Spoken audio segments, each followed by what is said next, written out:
time when a meteor flashing through the sky struck man with a deep sense of wonder. Even today, man's reaction to a meteoric display is likely to jam the switchboards with reports of imminent invasion from space. But as heirs to the knowledge, disciplines, and apparatus of the scientific revolution, we are familiar with, and at least partially understand, the meteoric phenomena. A meteoroid traveling in space outside our atmosphere remains unseen by man, for the molecules in space are so dispersed that collision with them causes no visible effect. If its trajectory traverses the Earth's atmosphere, it becomes a meteor. Here it begins to collide with more molecules. These collisions become more and more frequent as the meteor descends into the denser air of lower altitudes, causing it to decelerate. Each collision converts some of the energy of motion into heat energy, and the heat continues to increase until the meteor itself becomes incandescent, scribing its visible path through the night sky. Destroyed in the atmosphere by this heating, most meteors present no danger to man. Now and then, one is large enough to survive its passage through the atmosphere to Earth. It is then called a meteorite, and some are very large indeed. Dr. Peter Parameter became interested in meteors early in his career, and once wrote a paper titled, "A thermokinetic description of bodies in passage through a plastic medium of nonlinear density at random velocities and angles, which could be just about summed up with this equation." With this equation, his fellow scientists and designers are able to explain the effects of atmospheric penetration on differing bodies, those with different ballistic coefficients, at various velocities and angles. For example, if two bodies of different weights enter the Earth's atmosphere with the same velocity and entry angle, both the heavy body and the light one will begin to heat up at the same time. But impacts of air molecules slow the light body sooner.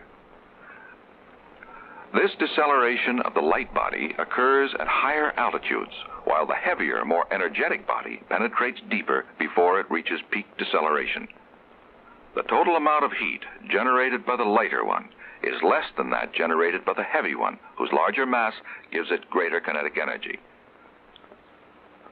Two identical bodies with the same velocity entering the atmosphere at different angles also will decelerate at different rates. The steeper angle causes a more rapid encounter with the dense air, resulting in more abrupt deceleration. The total heat generated will be the same for both bodies, but peak heating will be less for the shallow entry.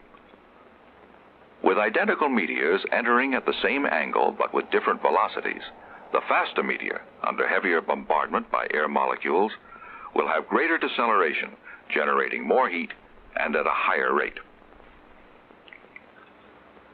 But Dr. Parameter is no longer merely an observer interested in understanding the phenomena of meteors. A meteor is just an aimless traveler in space. Doc finds himself now involved in designs with a purpose and an aim. A missile has a target, and a spacecraft has a destination, a journey's end. To these, Doc applies his knowledge. He knows natural phenomena, both of aimless meteor and aimed missile. He knows that as they traverse the atmosphere, they heat up. If the heating or deceleration of a vehicle is excessive, the mission is threatened. Man cannot change the laws of nature, so he must use his knowledge to work within those laws. Doc Parameter knows that the two natural enemies to successful atmospheric penetration are deceleration and heat.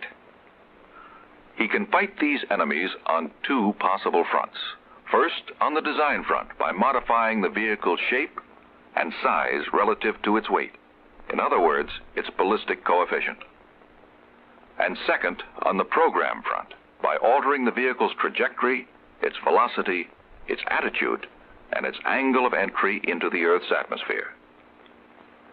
Dr. Parameter is now ready to use his technology to plan a successful re-entry for an ICBM warhead.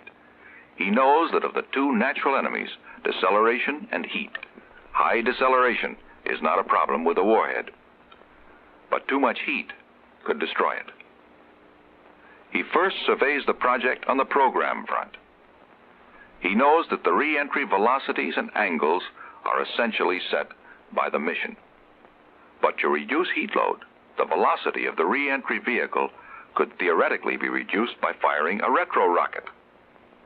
On investigation, he finds that in order to decrease re-entry velocities sufficiently by this method, a retro thrust system would be required weighing many times the weight of the warhead. This method is out. He next considers the possibility of changing the re-entry angle. He knows that a shallow angle will lessen the peak heat load by stretching the heating over a longer period of time. But the total heat generated will be the same either way, and the vehicle could absorb even more heat during this longer re-entry. Furthermore, a shallow re-entry angle has other serious drawbacks. First, a shallow angle impairs accuracy by deflection in the atmosphere. Second, it affords more time for enemy interception. A steep re-entry improves the missile's chances of avoiding interception and of reaching its target with minimum atmospheric deflection. In this case, altering the program is not the answer to the heat problem. Dr. Parameter must attack the problem of heat on the design front. Logic would seem to indicate that fast travel requires a streamlined shape to slice its way through the air. At subsonic velocities, this is true, but at supersonic speeds, the moving vehicle displaces air molecules which bounce off, forming a shock wave. As speed increases, the shock wave becomes more severe, and heating increases. An ICBM will have a free-fall re-entry speed in excess of 23,000 feet per second. At this speed, the heat of molecular collision and friction, shearing of air molecules, is concentrated in a narrow zone along the surface of a streamlined vehicle. The heat generated may cause the temperature to exceed 15,000 degrees Fahrenheit. To combat this terrific heat, Dr. Parameter designs instead a re-entry vehicle with a blunt frontal area.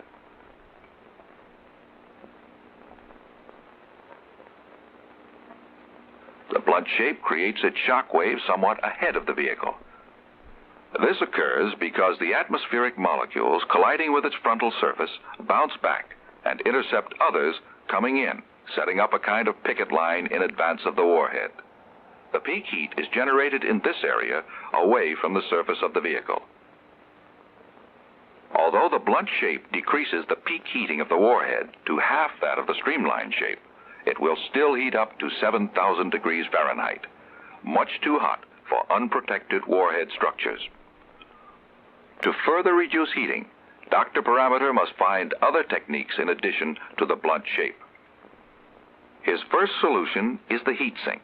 Use the blunt design and add a mass of heat-conducting metal large enough to absorb most of the heat generated during re-entry without melting before impact. It works, but he is not yet satisfied. The weight of the heat sink displaces more than 1/4 of the payload.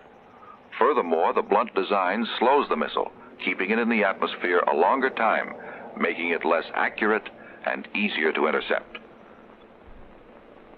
For the greatest accuracy and shortest time in the atmosphere, Doc knows that the streamlined shape is the best, but the heat sink cannot absorb and distribute the sudden extreme heat generated during the re-entry of a streamlined vehicle. Doc reasons, If the heat cannot be absorbed, why not eject it as fast as it's generated? the answer is ablation. Ablation! Coat the frontal surface of the streamlined missile with layers of ablative material composed of fibers, resins, and ceramics. This ablative coating protects the missile from the extreme heat in several ways. It is a poor heat conductor. Its surface gradually melts away, taking heat with it, and its vapor forms a thin insulating layer, deflecting some of the heat from the surface. The ablative principle combats the heat problem effectively and permits steeper re-entry angles while adding a minimum of weight. The streamlined missile, with its increased speed, affords the least possibility of interception and the greatest accuracy. It does produce a huge deceleration factor approaching 150 Gs. Fortunately, this poses no threat to a warhead. But for manned or other recovery missions, the G-load is a most important factor. For manned re-entry, this force should be held below 10 Gs. A shallow re-entry angle of about 1 to 5 degrees is the simple answer.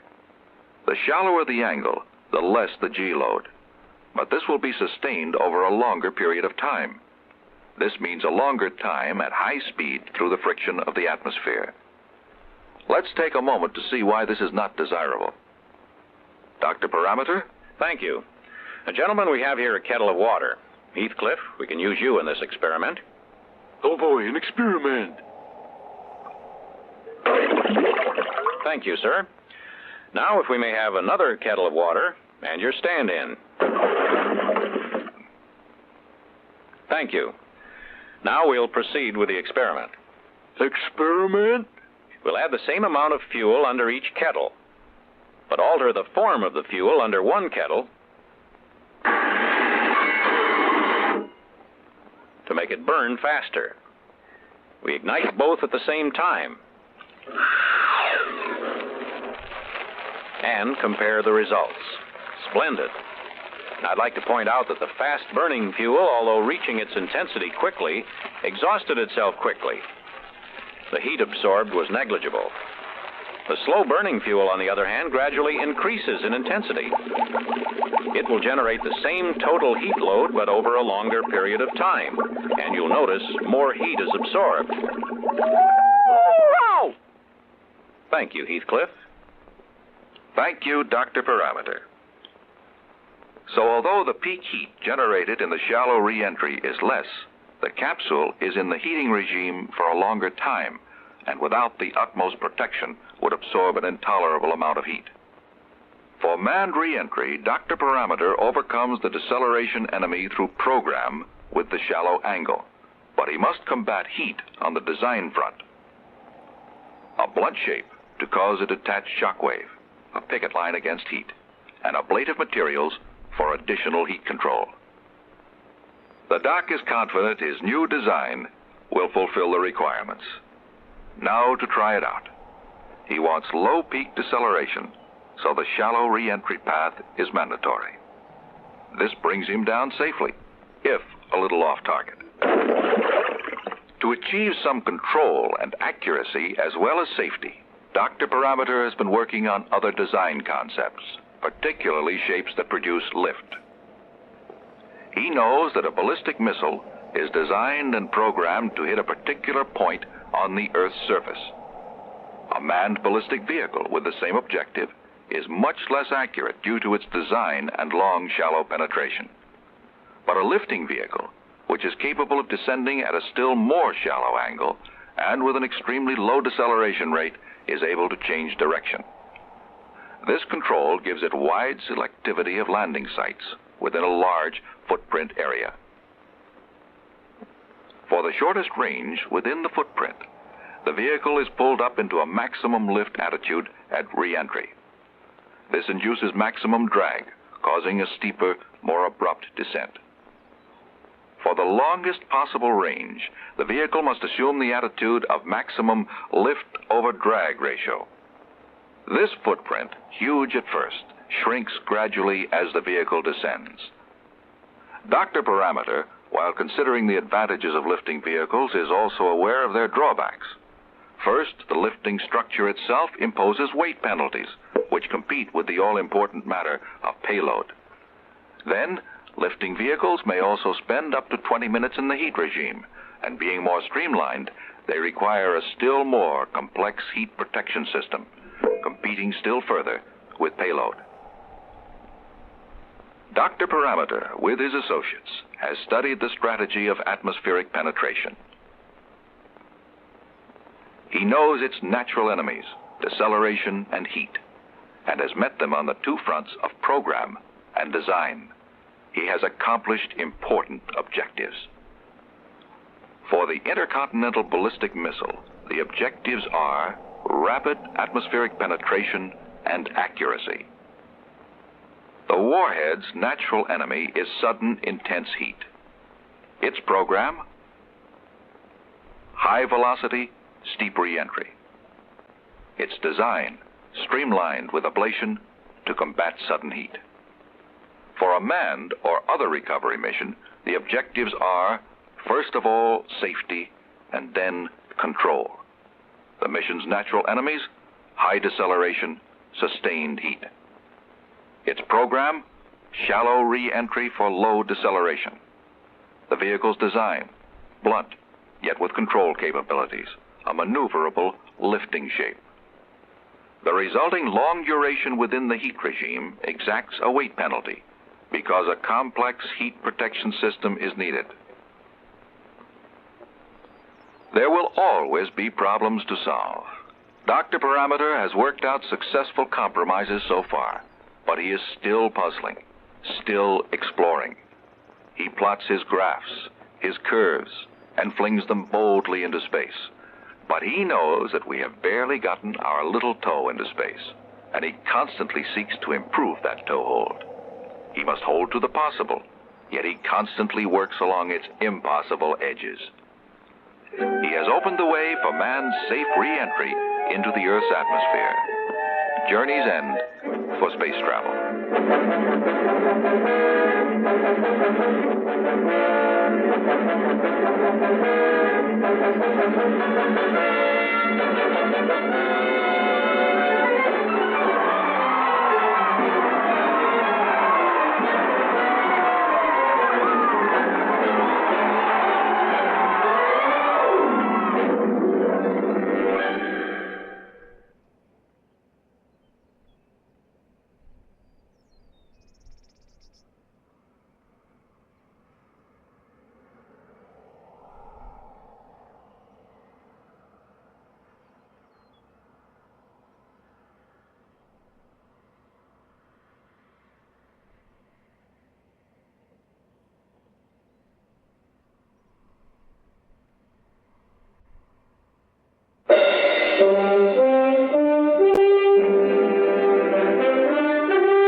A time when a meteor flashing through the sky struck man with a deep sense of wonder. Even today, man's reaction to a meteoric display is likely to jam the switchboards with reports of imminent invasion from space. But as heirs to the knowledge, disciplines, and apparatus of the scientific revolution, we are familiar with, and at least partially understand, the meteoric phenomena. A meteoroid traveling in space outside our atmosphere remains unseen by man, for the molecules in space are so dispersed that collision with them causes no visible effect. If its trajectory traverses the Earth's atmosphere, it becomes a meteor. Here it begins to collide with more molecules.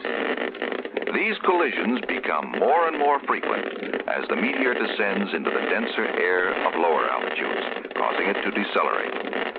Each collision converts some of the energy of motion into heat energy, and the heat continues to increase until the meteor itself becomes incandescent, scribing its visible path through the night sky. Destroyed in the atmosphere by this heating, most meteors present no danger to man. Now and then, one is large enough to survive its passage through the atmosphere to Earth. It is then called a meteorite, and some are very large indeed. Dr. Peter Parameter became interested in meteors early in his career, and once wrote a paper titled A Thermokinetic Description of Bodies in Passage Through a Plastic Medium of Nonlinear Density at Random Velocities and Angles, which could be just about summed up with this equation. With With this equation, his fellow scientists and designers are able to explain the effects of atmospheric penetration on differing bodies, those with different ballistic coefficients, at various velocities and angles. For example, if two bodies of different weights enter the Earth's atmosphere with the same velocity and entry angle, both the heavy body and the light one will begin to heat up at the same time. But impacts of air molecules slow the light body sooner. This deceleration of the light body occurs at higher altitudes, while the heavier, more energetic body penetrates deeper before it reaches peak deceleration.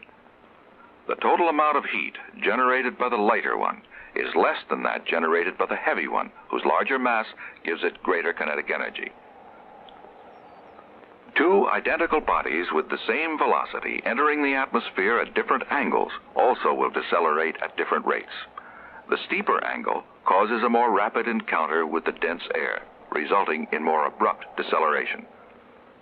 The total heat generated will be the same for both bodies, but peak heating will be less for the shallow entry. With identical meteors entering at the same angle but with different velocities, the faster meteor, under heavier bombardment by air molecules, will have greater deceleration, generating more heat and at a higher rate. But Dr. Parameter is no longer merely an observer interested in understanding the phenomena of meteors. A meteor is just an aimless traveler in space. Doc finds himself now involved in designs with a purpose and an aim. A missile has a target, and a spacecraft has a destination, a journey's end. To these, Doc applies his knowledge. He knows natural phenomena, both of aimless meteor and aimed missile. He knows that as they traverse the atmosphere, they heat up. If the heating or deceleration of a vehicle is excessive, the mission is threatened. Man cannot change the laws of nature, so he must use his knowledge to work within those laws. Doc Parameter knows that the two natural enemies to successful atmospheric penetration are deceleration and heat. He can fight these enemies on two possible fronts. First, on the design front, by modifying the vehicle's shape and size relative to its weight. In other words, its ballistic coefficient. And second, on the program front, by altering the vehicle's trajectory, its velocity, its attitude, and its angle of entry into the Earth's atmosphere. Dr. Parameter is now ready to use his technology to plan a successful re-entry for an ICBM warhead. He knows that of the two natural enemies, deceleration and heat, high deceleration is not a problem with a warhead, but too much heat could destroy it. He first surveys the project on the program front. He knows that the re-entry velocities and angles are essentially set by the mission. But to reduce heat load, the velocity of the re-entry vehicle could theoretically be reduced by firing a retro rocket. On investigation, he finds that in order to decrease re-entry velocities sufficiently by this method, a retro thrust system would be required weighing many times the weight of the warhead. This method is out. He next considers the possibility of changing the re-entry angle. He knows that a shallow angle will lessen the peak heat load by stretching the heating over a longer period of time. But the total heat generated will be the same either way, and the vehicle could absorb even more heat during this longer re-entry. Furthermore, a shallow re-entry angle has other serious drawbacks. First, a shallow angle impairs accuracy by deflection in the atmosphere. Second, it affords more time for enemy interception. A steep re-entry improves the missile's chances of avoiding interception and of reaching its target with minimum atmospheric deflection. In this case, altering the program is not the answer to the heat problem. Dr. Parameter must attack the problem of heat on the design front. Logic would seem to indicate that fast travel requires a streamlined shape to slice its way through the air. At subsonic velocities, this is true, but at supersonic speeds, the moving vehicle displaces air molecules which bounce off, forming a shock wave. As speed increases, the shock wave becomes more severe, and heating increases. An ICBM will have a free-fall re-entry speed in excess of 23,000 feet per second. At this speed, the heat of molecular collision and friction, shearing of air molecules, is concentrated in a narrow zone along the surface of a streamlined vehicle. The heat generated may cause the temperature to exceed 15,000 degrees Fahrenheit. To combat this terrific heat, Dr. Parameter designs instead a re-entry vehicle with a blunt frontal area.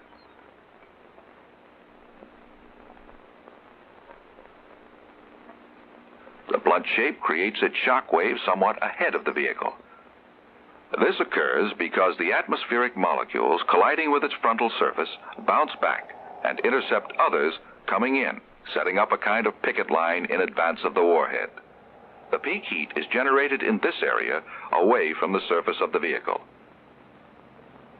Although the blunt shape decreases the peak heating of the warhead to half that of the streamlined shape, it will still heat up to 7,000 degrees Fahrenheit, much too hot for unprotected warhead structures.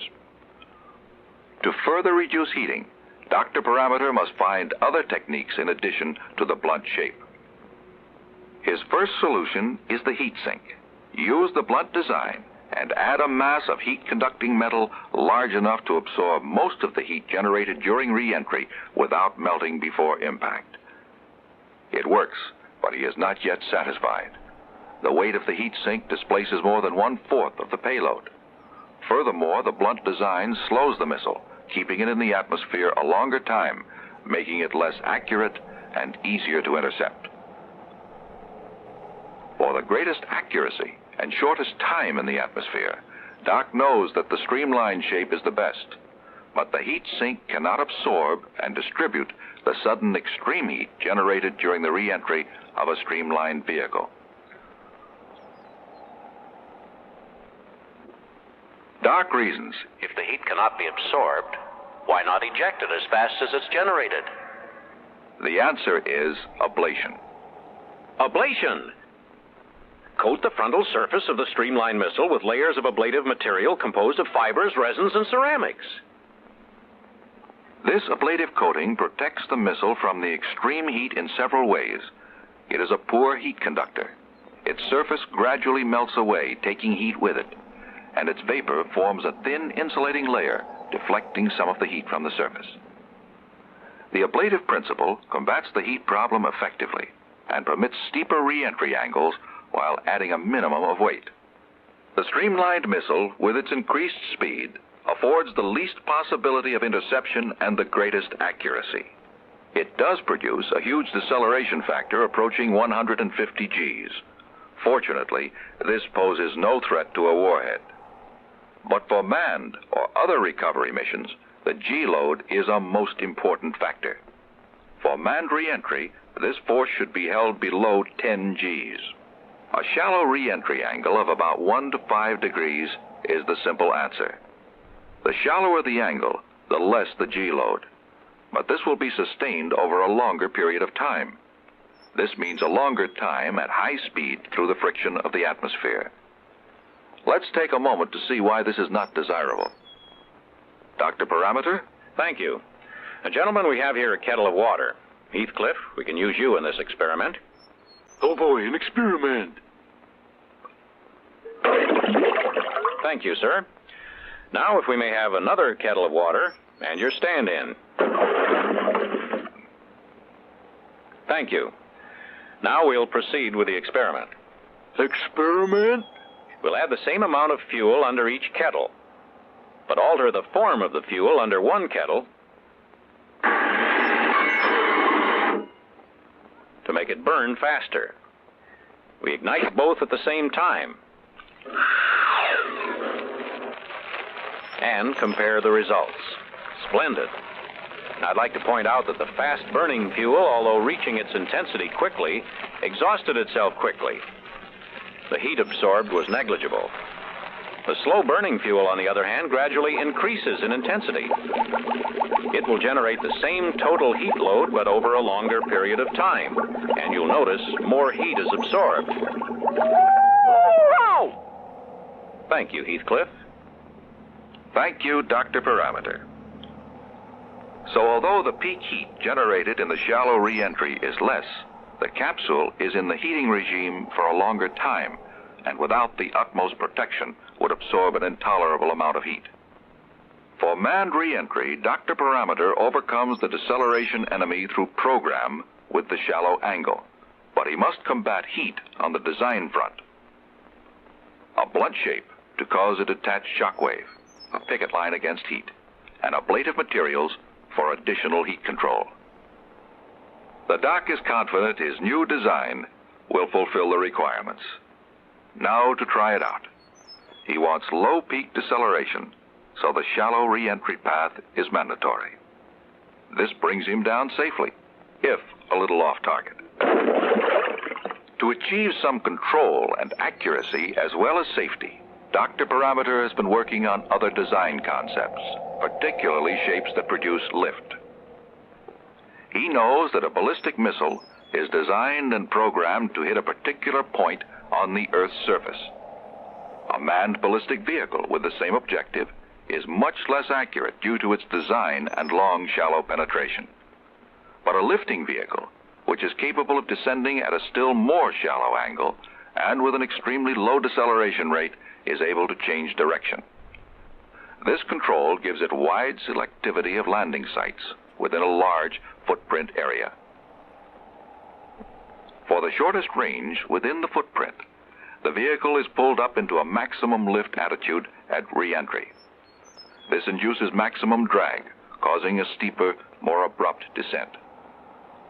For the longest possible range, the vehicle must assume the attitude of maximum lift over drag ratio. This footprint, huge at first, shrinks gradually as the vehicle descends. Dr. Parameter, while considering the advantages of lifting vehicles, is also aware of their drawbacks. First, the lifting structure itself imposes weight penalties, which compete with the all-important matter of payload. Then, lifting vehicles may also spend up to 20 minutes in the heat regime, and being more streamlined, they require a still more complex heat protection system, competing still further with payload. Dr. Parameter, with his associates, has studied the strategy of atmospheric penetration. He knows its natural enemies, deceleration and heat, and has met them on the two fronts of program and design. He has accomplished important objectives. For the intercontinental ballistic missile, the objectives are rapid atmospheric penetration and accuracy. The warhead's natural enemy is sudden, intense heat. Its program? High velocity, steep re-entry. Its design, streamlined with ablation to combat sudden heat. For a manned or other recovery mission, the objectives are, first of all, safety, and then control. The mission's natural enemies, high deceleration, sustained heat. Its program, shallow re-entry for low deceleration.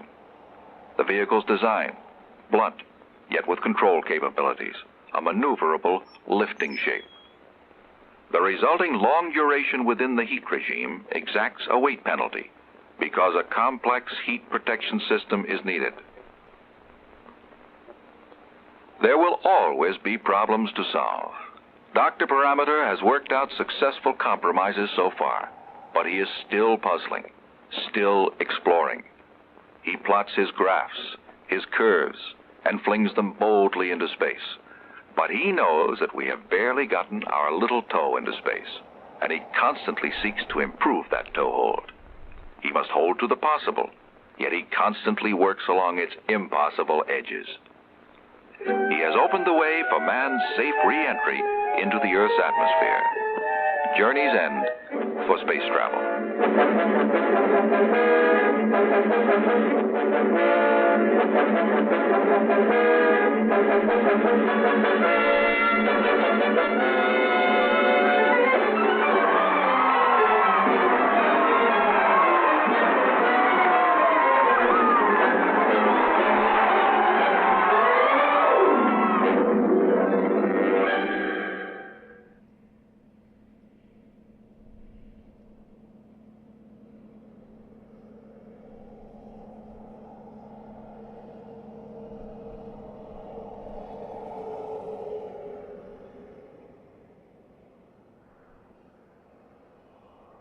EJ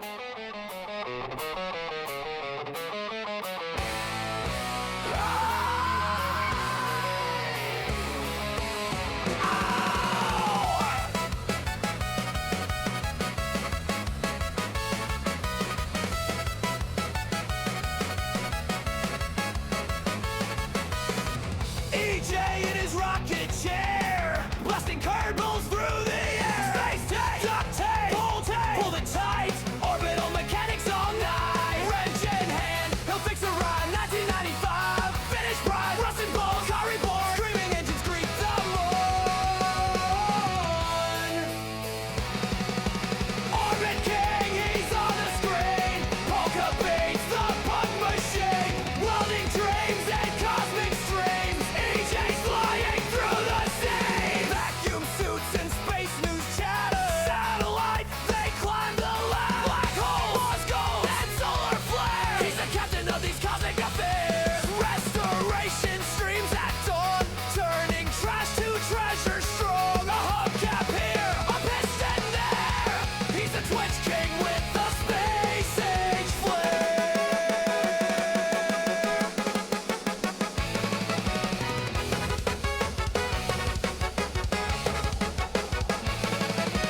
Jebediah, don't you cry. EJ's here to touch the sky. From Kerbin's orbit to deep space flight, he'll build it wrong, but he'll get it right. We'll get it right. Don't get away.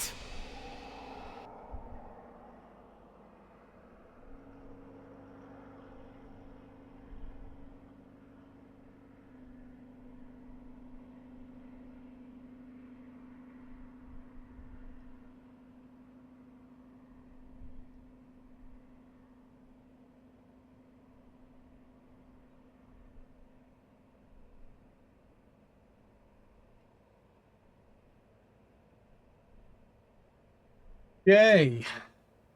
What's going on, everybody? Welcome to the Space and Rocket Review. EJ's Space and Rocket Review. It's June 8th. June 8th, 2026. What's going on? Let's get to this, shall we? How you doing? How's everything doing? Everything doing good? Everybody have a good weekend?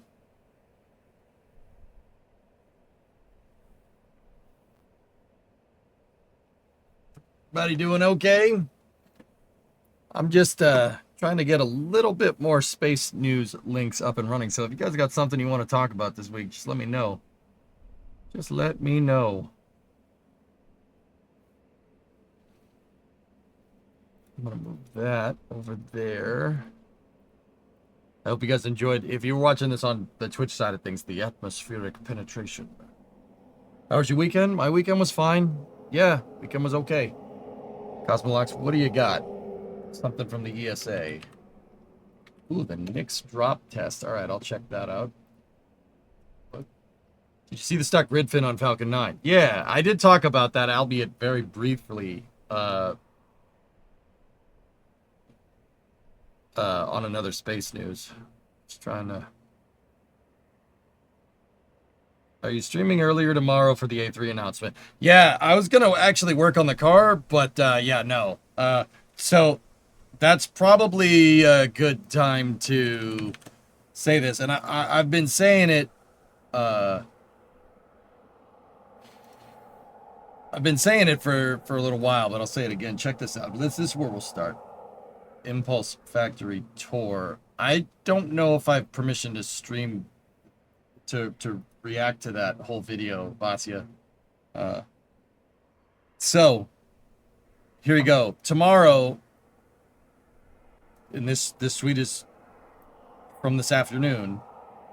Tomorrow, we're announcing the astronauts that will fly aboard Artemis 3, the mission that will test rendezvous and docking capabilities with commercial lunar landers in low Earth orbit. If you could ask the Artemis 3 astronauts any question, what would you ask them? That's engagement bait, NASA. Jeepers. That is a good question. Rocky Joint Space Mission question. It's time go. I have the relativity update, Vasia. Yeah, we already have that one teed up. It's over here. Good. So that's gonna be tomorrow. They didn't even say the time. Who tweeted this? Come on. It's tomorrow at 11.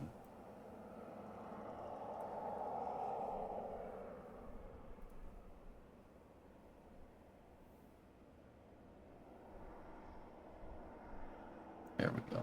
So, yeah, that's good. We'll see what happens. Only humans are allowed to fly. Yeah, no Canadians.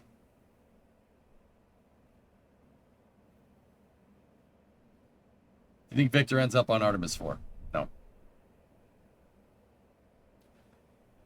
It's 11 a.m. Eastern. Yeah, I got it. I will be here for that. Yep, we'll be here for that. In fact, I'll set a bunch of alarms just in case now that I'm reminded.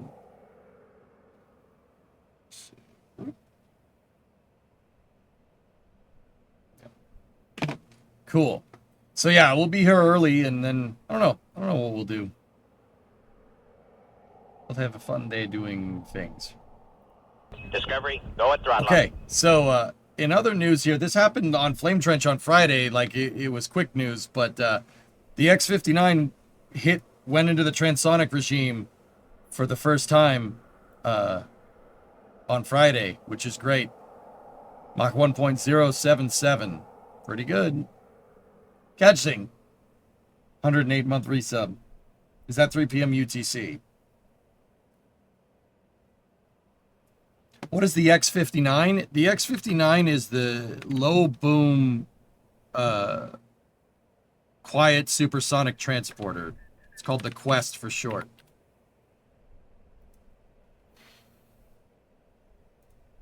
It's a very bizarre looking airplane. But the idea is that it has this long duckbill nose. The idea is that the way it punches through the air deflects the sonic boom up instead of down. And the X-59 does not make a sonic boom. It is a technology demonstrator to demonstrate, quiet supersonic transporters. It was built by the Skunk Works, Plant 42. Yeah, it is a very strange looking airplane.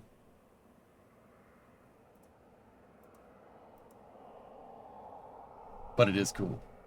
What engine does it use? F414G 100.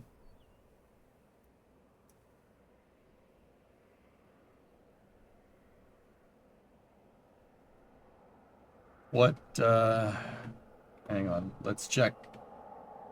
You're a very strange looking airplane. Ow.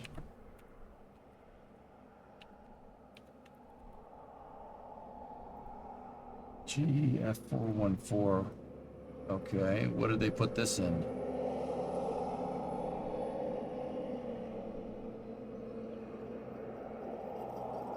Oh. Yeah. Yeah, that's a Super Hornet engine. Okay.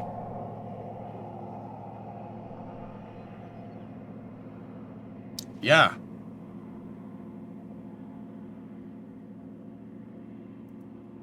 Yeah, those are pretty good.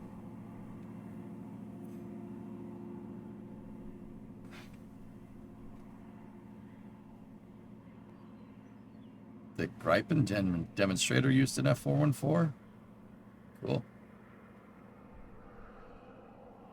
Yeah. 414G 100, there you go. Growlers use them. Super Hornets use them. That uses them. The Tejas.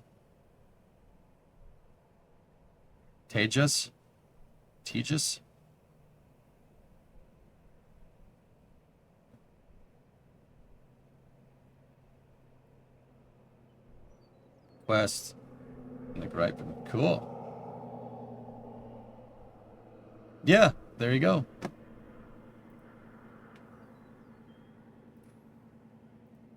So yeah, the supersonic transporter broke its quiet supersonic transporter broke its first broke Mach 1. I mean, it's still transonic. That's not full supersonic, but it's close.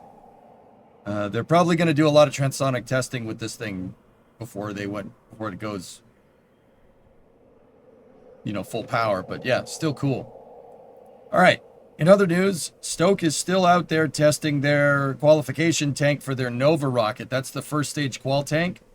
They're testing out at Moses Lake in Washington. And they're really putting this thing through the paces. We've gotten 4 or 5 updates from this in the last week, well, not in the last week, but KSP soon, maybe. Yes, soon.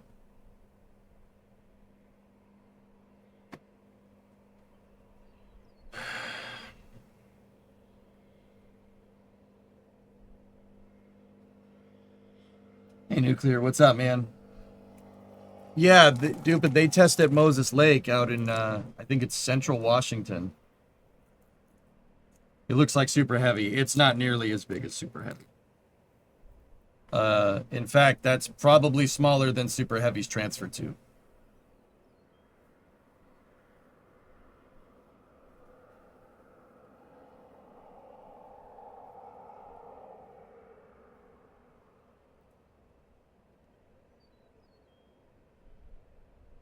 Yeah, they're, here, let me show you.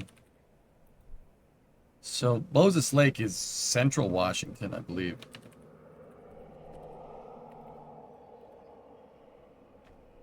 Yeah, like dead center. Almost dead center, it's not exactly. So Stoke tests out over here at Moses Lake. I don't know if this is,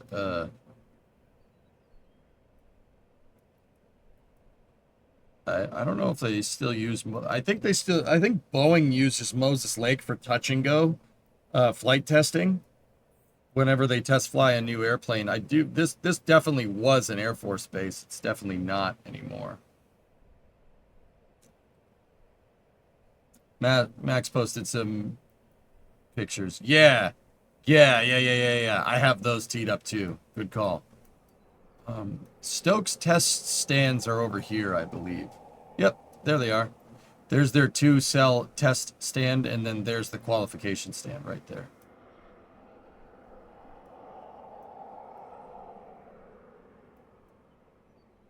They out there doing stuff though.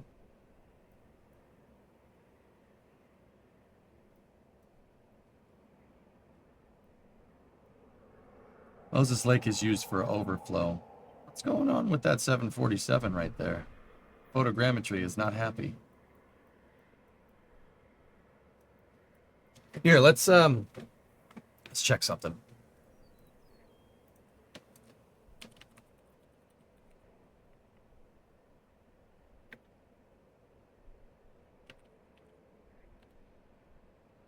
Discovery, go at throttle up. Grant County International Airport.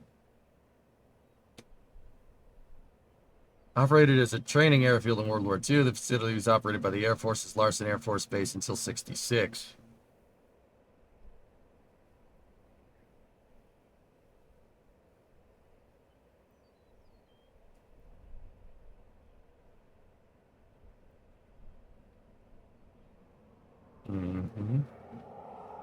September 2019, Boeing stored 100 of its undelivered 737 MAX planes at Moses Lake while it awaited clearance from the FAA and other aviation. Okay. Passenger air service to and from Moses Lake ended on June 2nd, 2010. Okay. Oh. Shuttle land. It's an alternative shuttle landing pad or site. You could, yeah, 14 left or 32 right is long enough. You'd have to really slam on the brakes to not overshoot, but that's definitely long enough. Stupid. Tier 1 6 months in advance? Thanks, dude. If you want to learn cars, to teach you cars, but spaceflight is my number 1. Yeah, see, that runway is pretty damn long. And it's also a super wide runway. 13503 by 200. Yeah, that's a big one. That's a huge runway. Wow. I just see this had to have been a bomber base, dude. See these are bomber pits. I'm gonna go ahead and guess B-52s by looking at the pits. Let's see, what did Larson Air Force Base have? Just a little bit of a rabbit hole here.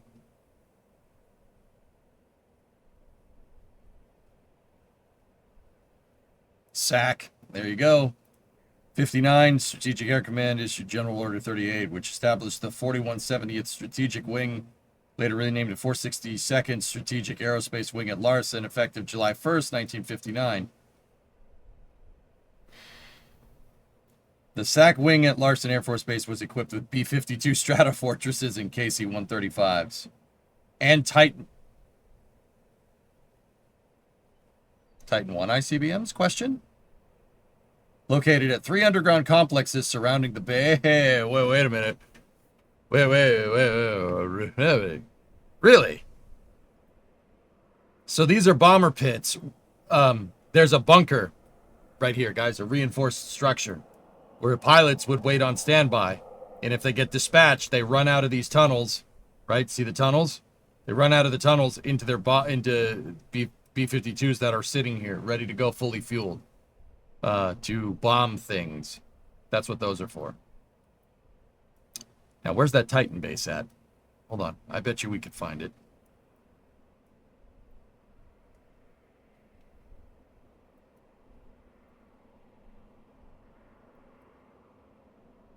I don't even know what the heck that is. It's something. They still use this place for something. What's going on over here? What do we got? That's just a single wide. Okay. Okay, where's that Titan 1 base? Titan 1 bases are pretty easy to spot. They're usually in 3. They usually are in 3s.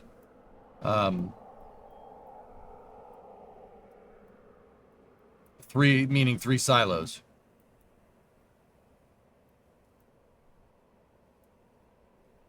The reason why I think it's cool is because Titan 1 launch complexes Titan 1 launch complexes, guys, are the closest thing we ever got to a Fallout vault.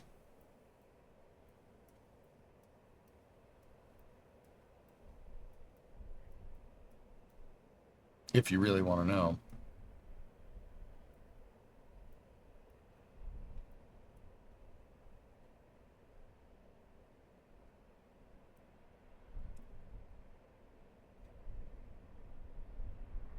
We're just going to go on a little bit of a rabbit hole, down a little rabbit hole here.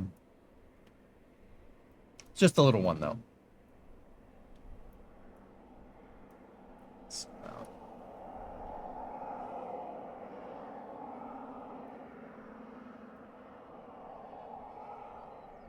The silos were destroyed a long time ago. No, they weren't. That's Titan 2 silos, dude. Titan 1 silos usually ended up abandoned. But, I don't know. You might be right. Be fun to find them. I'm sorry if you don't like having fun.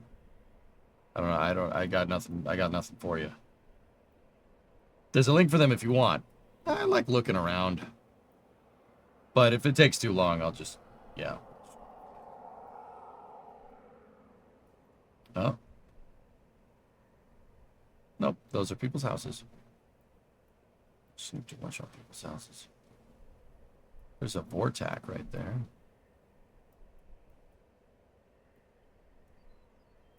Dial it back to older imagery, perhaps?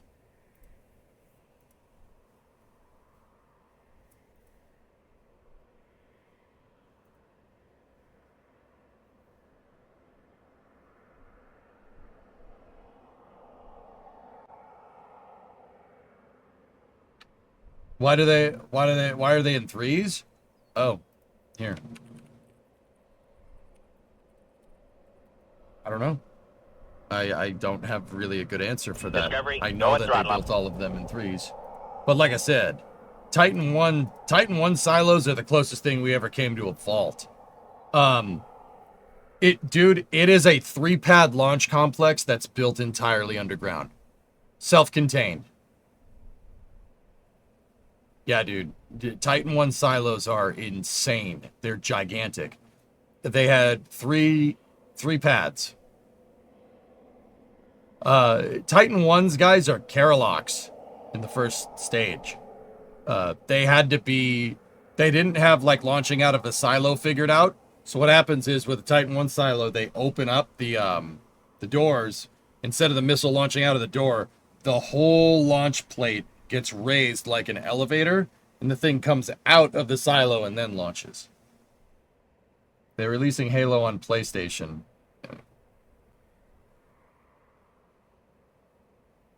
They're not quick response. No early ICBM really was, Lava Eagle. That's why they got phased out for Titan 2s. That's why I know that most Titan 1 silos were abandoned. They weren't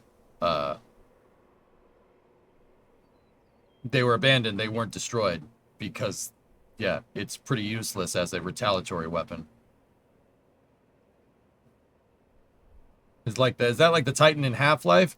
The missile in Half-Life looks like a Titan, but it's no discernible version of Titan. It has 3 motors in the it has 3 engines in the first stage. So it's not an LR-87, it just kind of looks like one. Rope Drop Mohawk, thank you for the raid.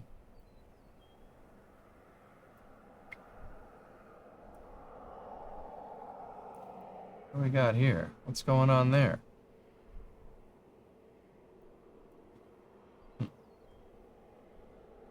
Thanks for the raid, dude. I'm looking for a Titan 1 missile silo around Moses Lake, Washington. Find it yet? No, have you found it yet?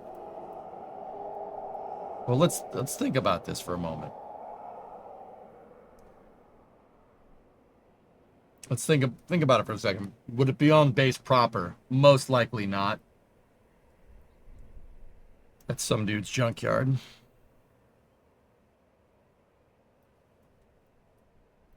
I mean, it might. I don't know.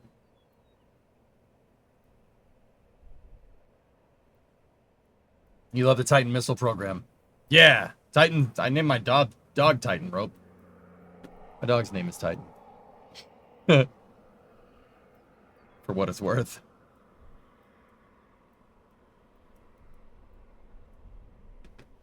No. Maybe. That just looks like more munitions bunkers.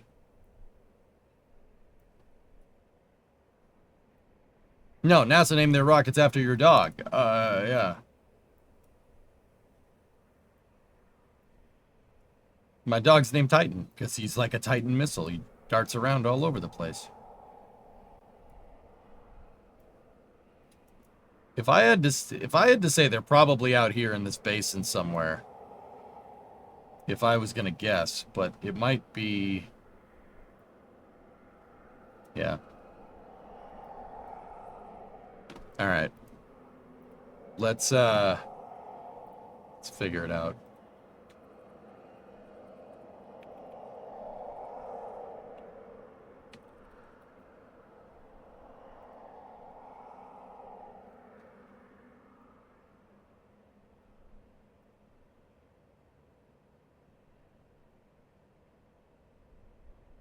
Yeah, dude. Discovery, go and throttle up. Somebody owns it. It's privately owned. Ah, cool. Hey, Crawdad, 90-month resub. Northeast off the base near the Spokane River.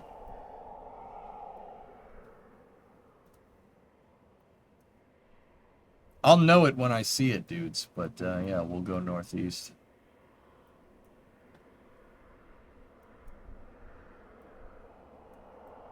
Where are you? Where are you?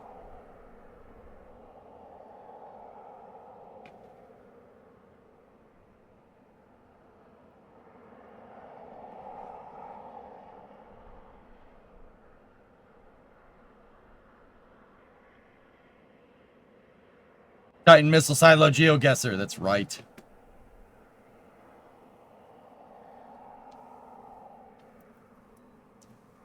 EJ side quests like this are always fun to watch. I'm glad you guys like them. It's fun to go on side quests. Little side quests for space news.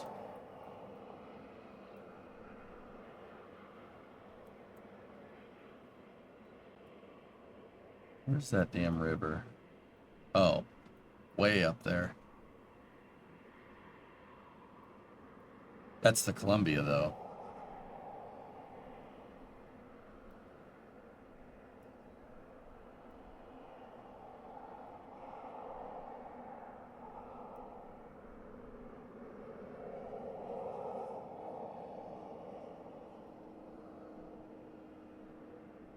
Jeez. Yeah, it was, like I said, it's probably not on base proper, but...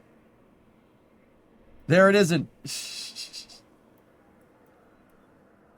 Oh, wait, what's this? Nope. Just a farm. South of Warden, the town.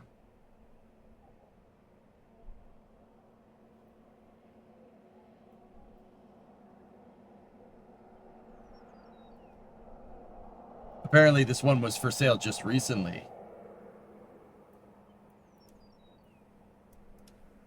Really? And it went for 1.5 mil, huh?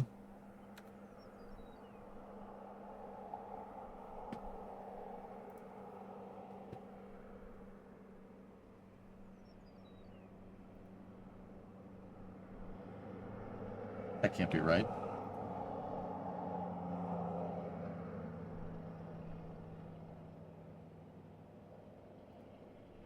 Hold on.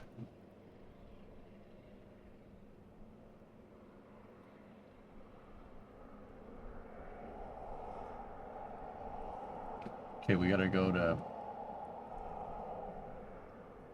I got it. It's down here. We gotta find 90. We gotta find the...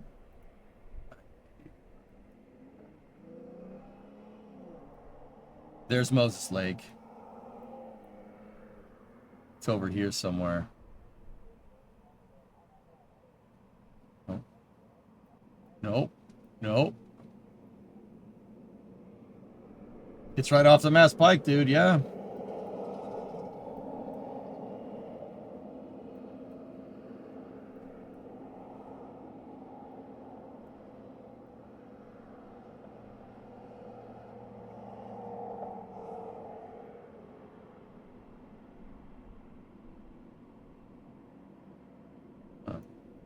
Should be like right here.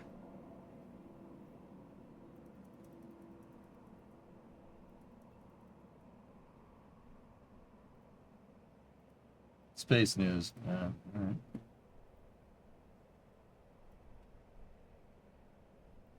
This was it? No. Still calling it the Bass Pike on the other side of the country, is it not? That's not it. That's not the right shape.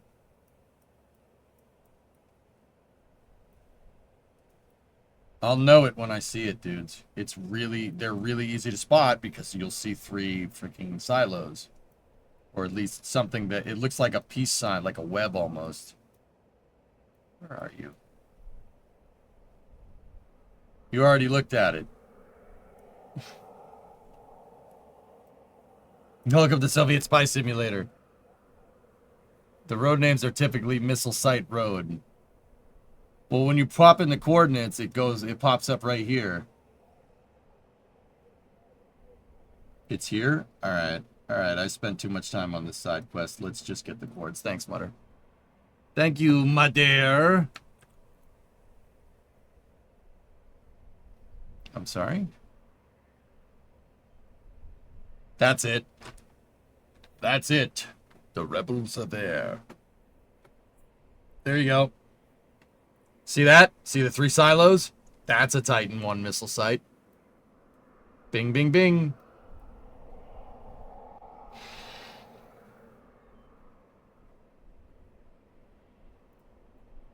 Yeah, that's what they look like. Very unassuming. There's a freaking city under this.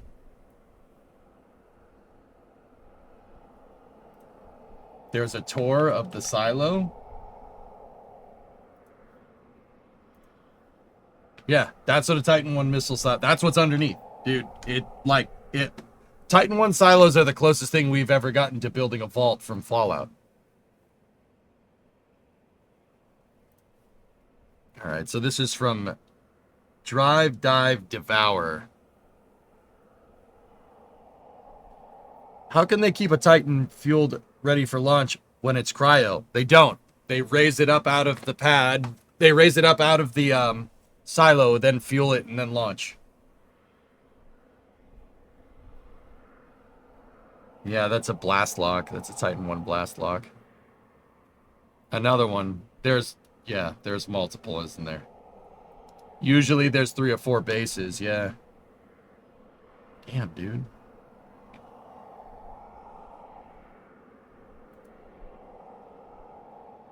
Ooh.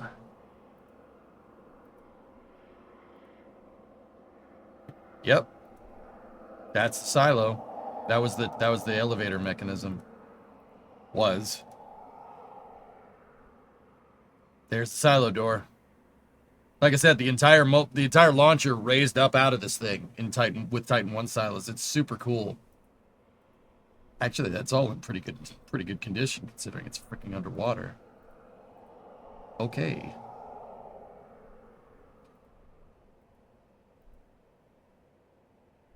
Oh. That means they broke it. See the depression. So that's one. Mutter, you found another one? Turn your key, sir. Yep. There it is. There's another one.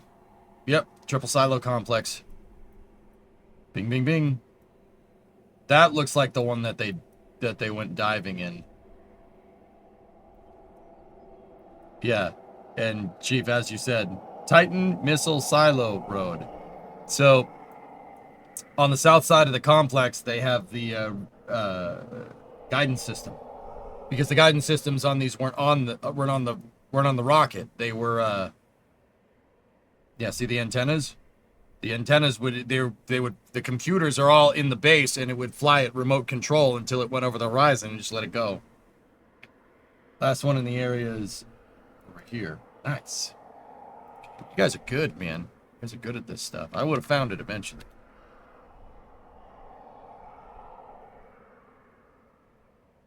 Yeah, dude. Department of Defense just built them out in the middle of nowhere. Oh, that one's seriously wrecked. There are ones that are relatively intact, but yeah. If you could... The Powerhouse Command Center facility... Guys, the Powerhouse Dome is gigantic. It's like 3 stories tall. Yeah, and then it had 3 silos. Super freaking cool. Tucson has Titan 2s, though, Coltec. I would love to own one of these, right?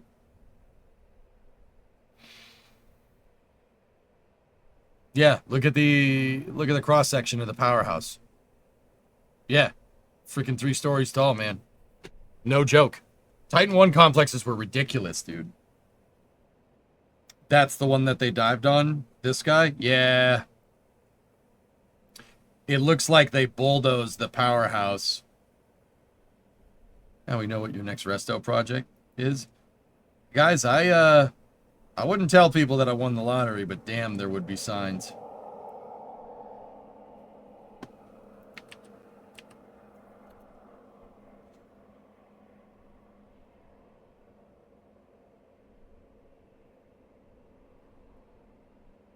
Yeah, it seems like they excavated out the entrances. They excavated out all this, which is a shame. But yeah, closest thing we've ever built to a vault. Oh yeah, SWK. Yeah, I'd buy one of these. I'd buy one if we hit the lottery. I'd buy one. Sure. Actually, there's Atlas missile silos in New England. Atlas E and Atlas F missile silos up here. They're up there. They're up in Maine. You could buy them. What's that, Baron? Oh, yeah. Yeah, here. Take a look at this. Look at the size of this damn complex, dude. It's freaking huge.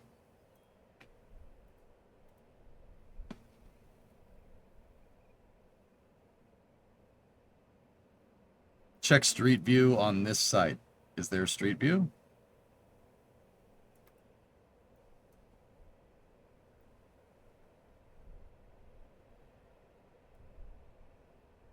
For Atlas. Yeah, Sure.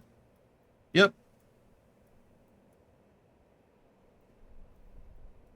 Cool.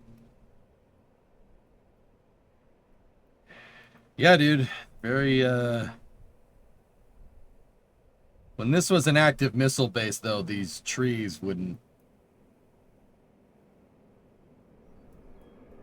They wouldn't really have all those there.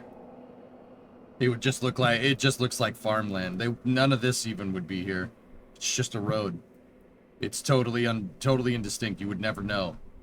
In fact, if there are missile bases around, you still wouldn't know. They hide in plain sight, dude, which is super cool. But that's how they used to do it. They really don't do that anymore because... They really don't do that anymore because of stuff like this. Because of Google Earth and stuff, dude. There's really no point. Yeah, no, that gate was installed and the trees were definitely put in later. Yeah. Discovery, go at throttle up. Titan is a cattle dog, so he is a farmer. Just saying. What's this? Let me see. Discovery, go at throttle up. All right. That was a pretty cool little rabbit hole. What is... Oh, now we're getting off track. All right. What is this? I don't know. Let me look. That is another complex. That's another Titan 1 missile silo. 3 silos. Oh, this one has the powerhouse and everything intact. Cool.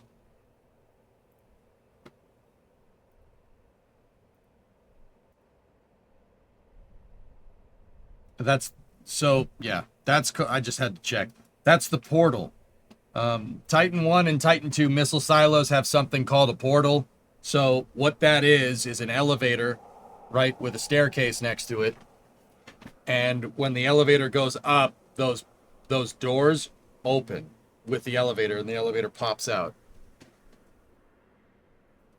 Yeah, that one's actually intact. Yeah, that one's intact. There's your powerhouse exhaust right there. See it? That's the exhaust pipe for the generator. They're self-contained. They're not powered on the grid. No missile silo is, because why the hell would you do that?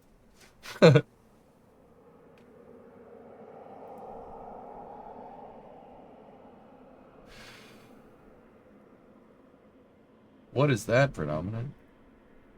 Portals, were they a huge success? Titan 1 portals were not a triumph. Titan 2's though were making a note. They were a huge success. KSP missile mode only with missiles, kind of like mission mode 3. No, not at all.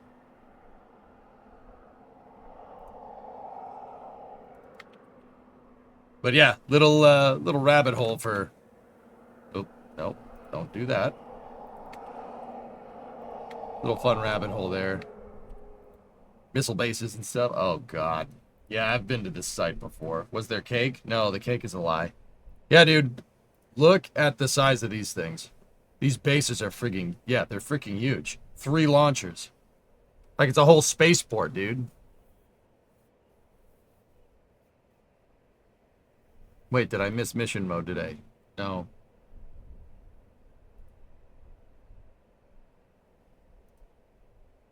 Yep, there it is. It's a gigantic elevator. Elevate it right out of the silo, right? And then it fuels right on the pad. Crazy.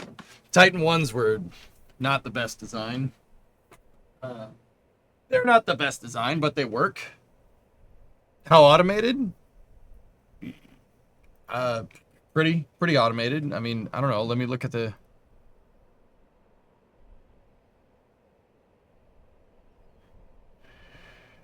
Yeah. Titan 2 was way more automated than this. You just, yeah, basically turn a key.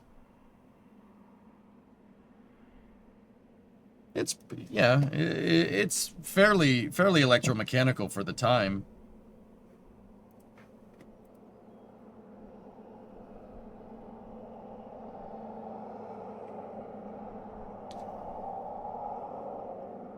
Fueling systems in particular, I'm pretty sure it was all, that's all part of the auto sequencer. Sea Kraken.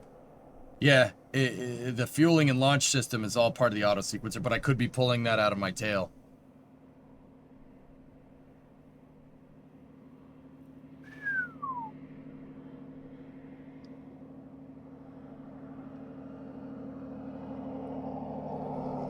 We bid 18 Titan 1 bases. Yep. Mm-hmm. They're in California. They're at Moses Lake in Washington. I don't know where the rest of them are. I have no freaking clue. I don't know where they put the Titan 1 stuff. I know where the Titan 2 stuff is. Yep. There's your antennas. Do you know what the staff for one of these? What the... Oh. Dude... probably about 100 dudes. If I had to guess, easily 100 people. Like, there's a full mission control center in here, dude. There's videos floating around on YouTube inside of these things. They're huge.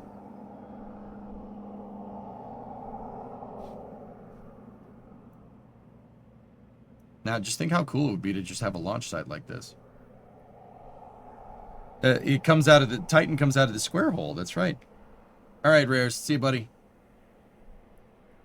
Bet you don't know about Titan 3.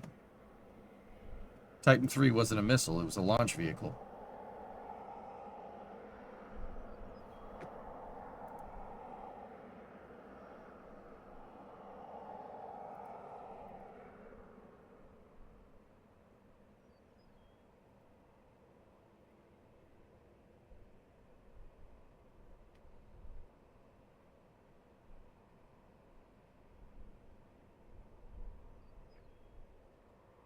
Look at this freaking nut. These things are huge, dude. That's absolutely crazy.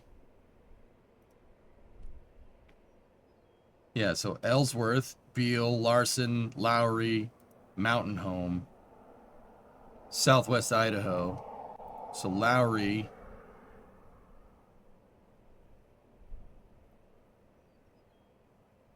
Colorado, Washington, that's Larson, Beale in California, and then there was one at Ellsworth, so South Dakota. Mike Lowry. Titan 2s were in Little Rock, Tucson, and I always forget the last one. So they were in Arkansas, Arizona. What was the last one, guys? There's another one. Oh, here it is. It's right here. Kansas. McConnell. McConnell? Wait. McConnell? That's in Wichita.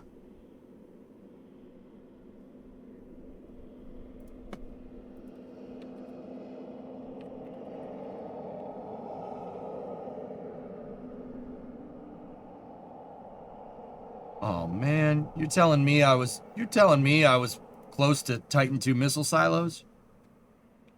That's lame. Did you drive past a missile base and not know it? So the Titan 2 stuff usually was on the outskirts of the city. There was a secret NATO facility outside of Oslo that was supposed to be secret. The country set up a bus stop outside said place so those who worked there could use public transport. The name of the bus stop was NATO base. Whoops. Your friend was a crew chief on the Titan 2s in Kansas, Jim. Cool. I'll be able to spot a Titan 2 base. They're really easy to find.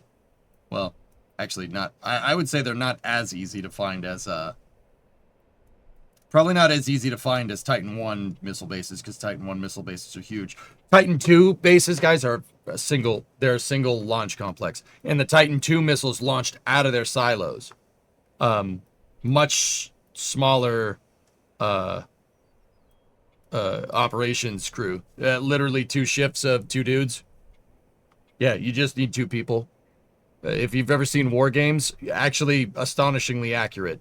But yeah, they're usually a little ways away. We should be able to find them.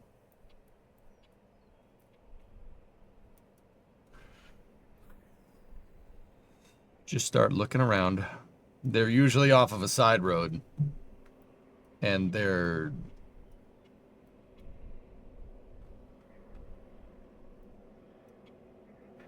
This You have coordinates?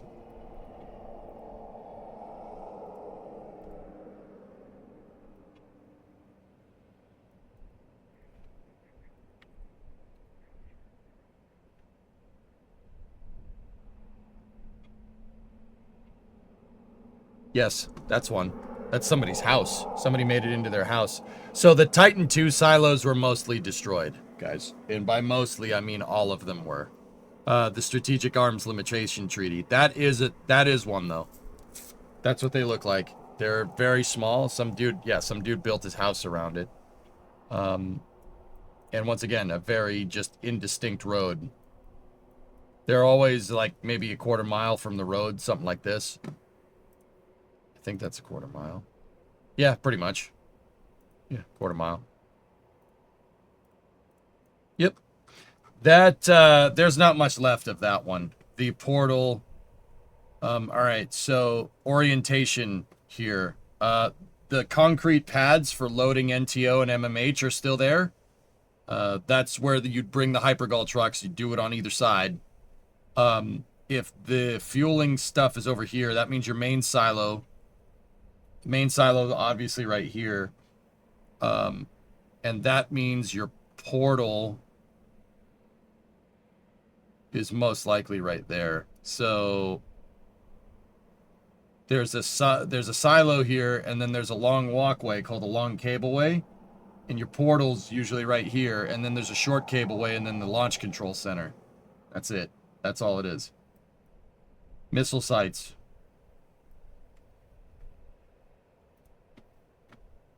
Is what we're looking at, Tan. This one?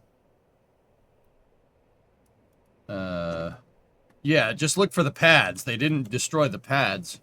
The truck loading pads. Yes. Yep, that's one. Same thing. Silo would be right here.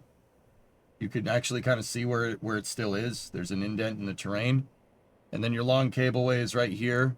Your blast lock, or your portal and your blast lock are right here. And then your control center is under the ground right there. Can you go back in time? All Titan missile sites were destroyed by 1985. And when I say destroyed, Hibbit, I mean they went into the silo and blew it up. But yeah, there you go. There's what's left of the portal.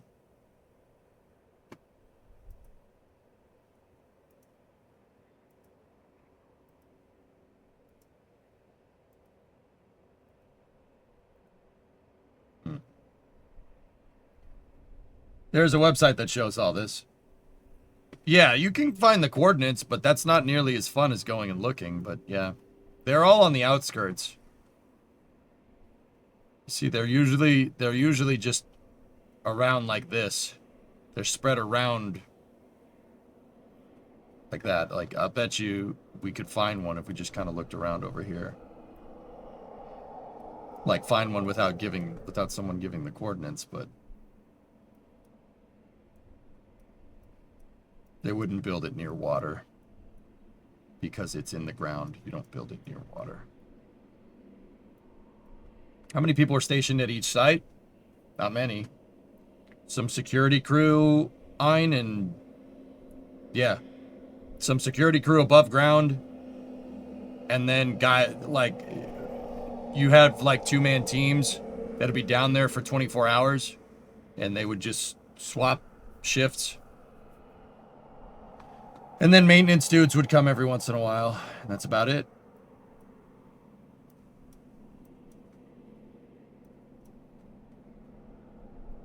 Oh.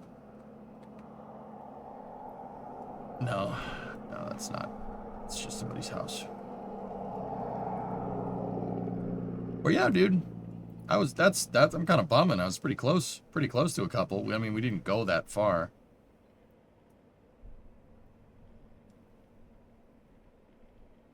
But anyway, cool little rabbit hole. Titan 1 silos are cooler than Titan 2s, but there's more Titan 2s than Titan 1s. All right, let's get back to work. So that was in regards to Stoke doing their testing at Moses Lake, which has Titan 1 missile silos attached to it, which are pretty cool. All right, now let's get in over here. Relativity has an update, and I can't play the music because they always use music that's copywritten, so. Let's turn on closed captioning. Let's explore the latest progress across the design, build, test, and launch. So let's see what Relativity's up to. In May, the team released 1,455 flight parts. Engineers remain focused on first stage component designs across avionics, harnesses, and fluids, unlocking downstream integration. Throughout May, teams rallied to finish stage 2 integration, closing out installation of fluids, brackets, avionics, harnesses, valves, the raceway, and more. Then the stage was prepared for shipment. Shipment? Assembling transport fixtures, installing adapters, and wrapping the vehicle. After final checkouts, the stage rolled out of the factory. Made its way out of our facility at Long Beach, where it was loaded onto a sea vessel and began its journey to Stennis. Oh, shoot, I know where that is. It's in Long Beach, as opposed to Short Beach. The hard work across nearly every team, the companies included design, manufacturing, integration, logistics, and quality. It marks the start of a new phase of the Terran R program. In parallel, thrust structure integration continues on the first stage, with installation of the first outer engines being prepped for the thrust structure integration as they return from acceptance testing. Both interstage barrels continue to advance through, with fit-up and pilot hole transfer nearly complete. Terran is larger than Falcon 9. It's about halfway in between Falcon 9 and New Glenn. It can do 23,000 kilos to low Earth orbit with reuse, with a boost back and landing. It's a big rocket, guys. Do you think Relativity is on track to launch for 2026? Late 2026 or 2027, Archie, from what I'm seeing here. Cut a machining ahead of the final mechanical assembly. Well, actually, you know what? I take that back. Let me see what's going on here. Stage 1 qualification, articles, structures work is nearly complete. Integration continues with stringer, joiners, and doublers installed. The downcomer completed acceptance testing and was installed alongside the LOX lid. Preparations for Stage 1 qualification testing has begun. Yeah, that's going to take some time. With machining of the aft test adapter completed and installed. Qualification barrel as test stand readiness continues to progress. The team finalized the test matrix and load cases for the stage. Stage 1 qualification test campaign and held a test readiness review. If they're working, if they haven't even started quals now, guys, I would say 2027. 33,500, not 23. No, it's 23,000 reusable, probably 33,500 expendable, Seacracken. You didn't hear what I said.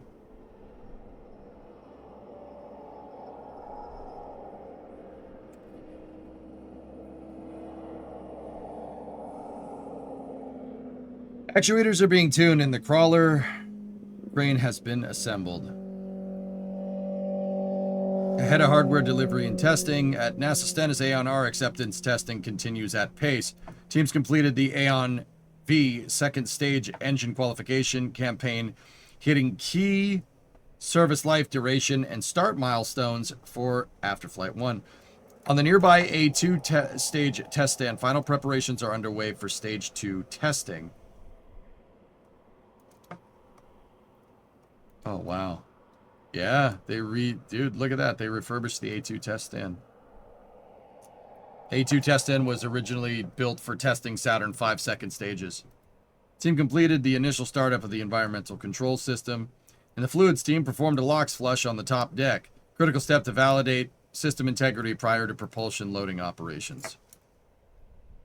To date, teams have completed over 1,100 welds, and the drawbridge for Stage 2 testing was installed. Cool. The lower aft test adapter was delivered, and the diverter is going through final preparations ahead of delivery. Team completed initial fitment and laser tracking of the hold down clevis, a critical component required for hold down assembly installation. Are they allowed to keep the old NASA logo? I hope so.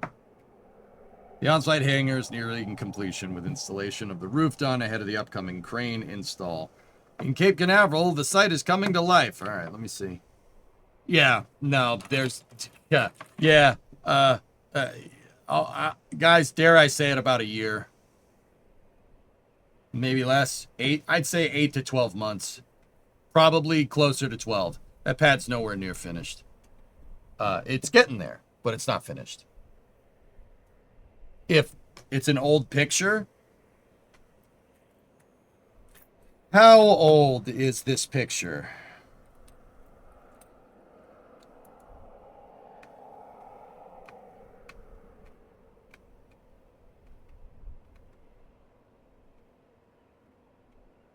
I can't see me. I mean, they're around.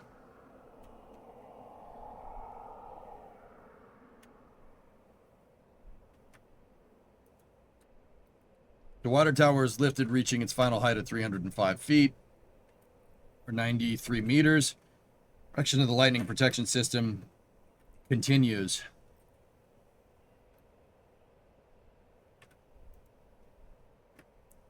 Attention is turned to outfitting. A 220,000-pound bridge crane has been installed. Yeah.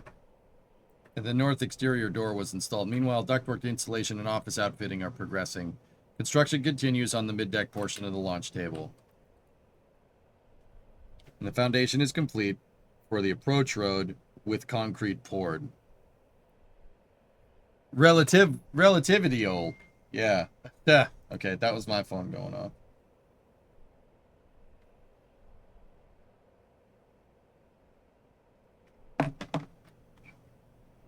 Waterproofing the pad support. Yeah, see, like all this all needs to be, like concrete needs to go down here, guys. There's not a lot. The heavy duty stuff is right here, but yeah, you're a little ways out here.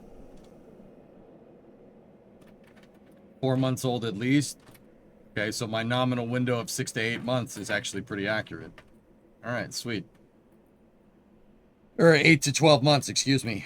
Hello, is the water tower jacked up like when a tower crane is getting raised up? Yep. Don't watch the new technical update from Elon. There's zero new information. Okay.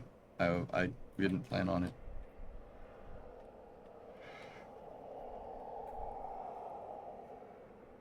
Nice. They are making progress, guys. This is pretty steady progress, but they're... Here, let me just... I want to look at the pictures this time.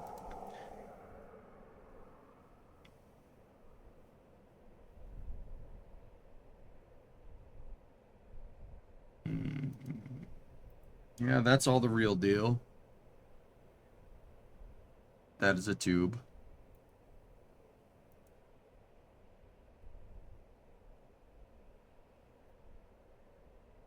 Seems really close to the pad. Is that all everybody's going to be worried about from now on? Is how close the tanks are to the pad because of what happened with Newlands? This is Methalox, right? I have no idea. I think so. Yes, that's all people are going to be worried about, yeah.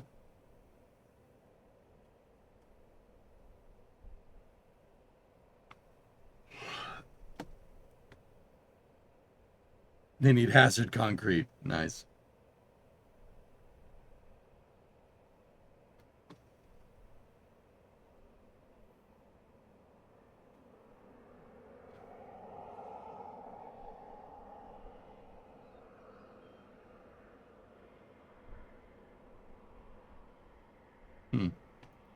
See, this qual article looks pretty high fidelity, but this is probably the flight article over here, if I had to guess. This is, yeah, that's... If it's a qual article, it's going to take some time to...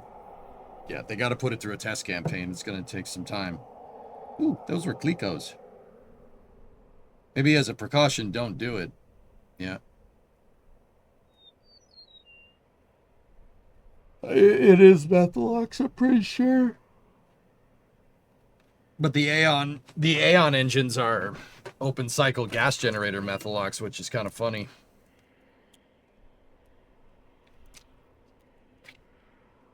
Good stuff.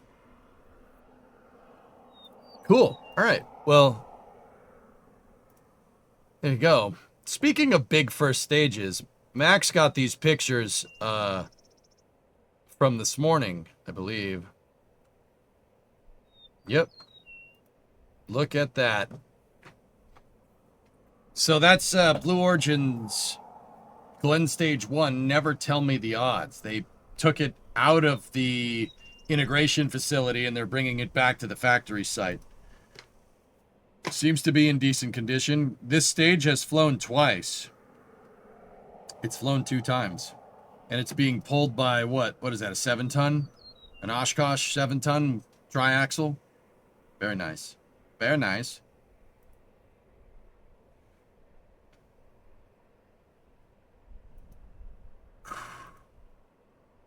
It's a pretty damn good condition. Yeah. Really, Bellum.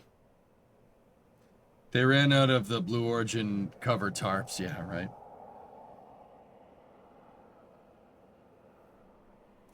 It's going to be on an 8 to 12 month vacation. Yeah. Doesn't look to be damaged. I don't see anything at face value here, but you don't know. This one was inside of the integration facility, guys, next to the pad when the other, when it's necessary, blew up. Yeah, there we go. You want some scale here. Look at the car. Here, I'll move over here. Take a look at the car behind it. It's big, man.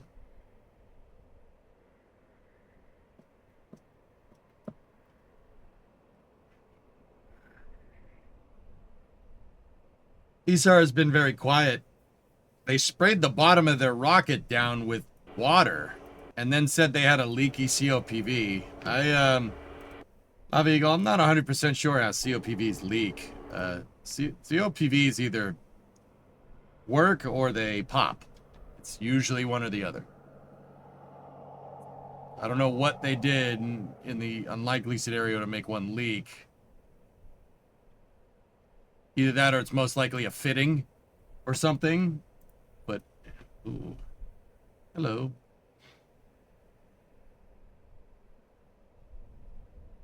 Like, I don't know what they're up to. We'll see. The fitting could have leaked. Well, then say the fitting leaked, not the COPV, you know? Oh my God. Yeah, dude, look at the size of that damn thing. Look at it. Look at the four-seater golf cart.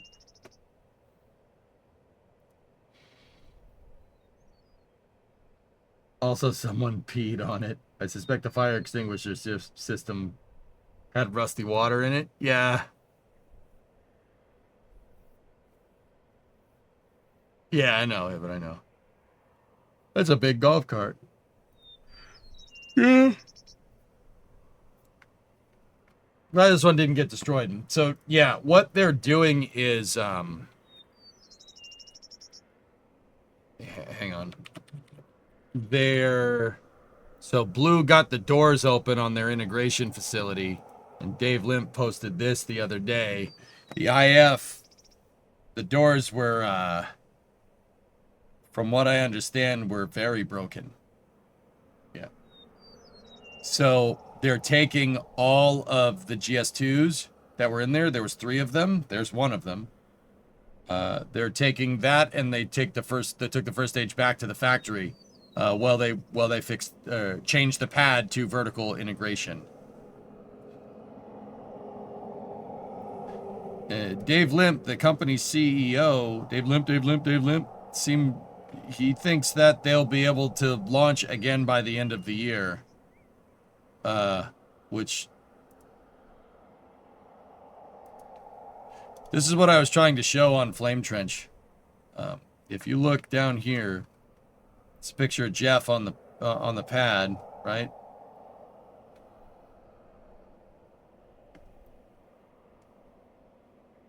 See that? That's concrete spalling from that happens when this. See how it looks kind of like a crater? See how it's really smooth right there? That's spalling. That means the concrete was superheated and air bubbles heated up inside of it after it got superheated and broke it from the back. Similar to Orion's, the Artemis 1 Orion heat shield. Actually, it's not similar. It's the exact same thing. It's spalling.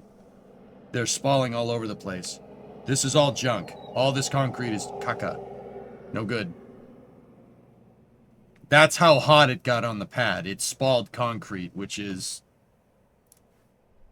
like re-entry levels of temperature. Just on a side note.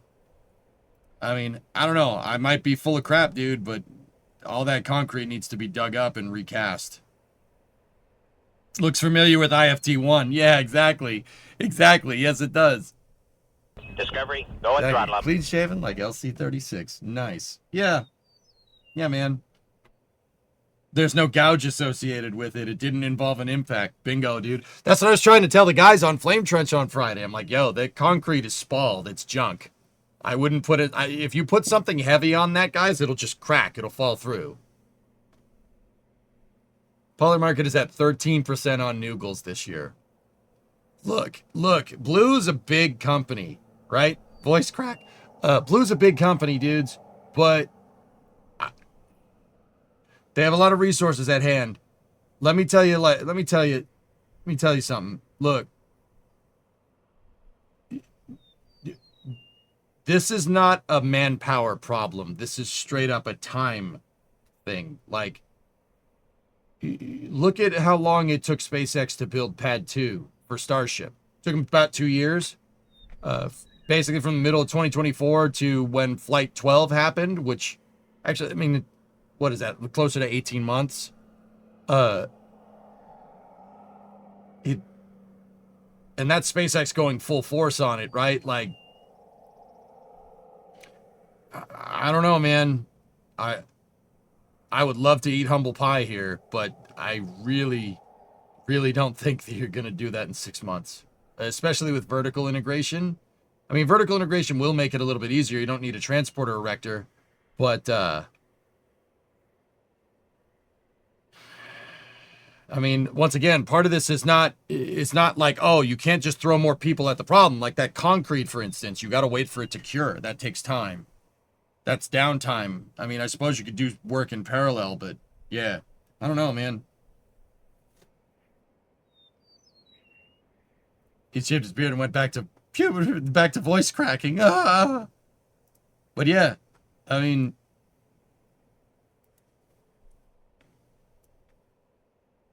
I'm just not 100% sure you're gonna.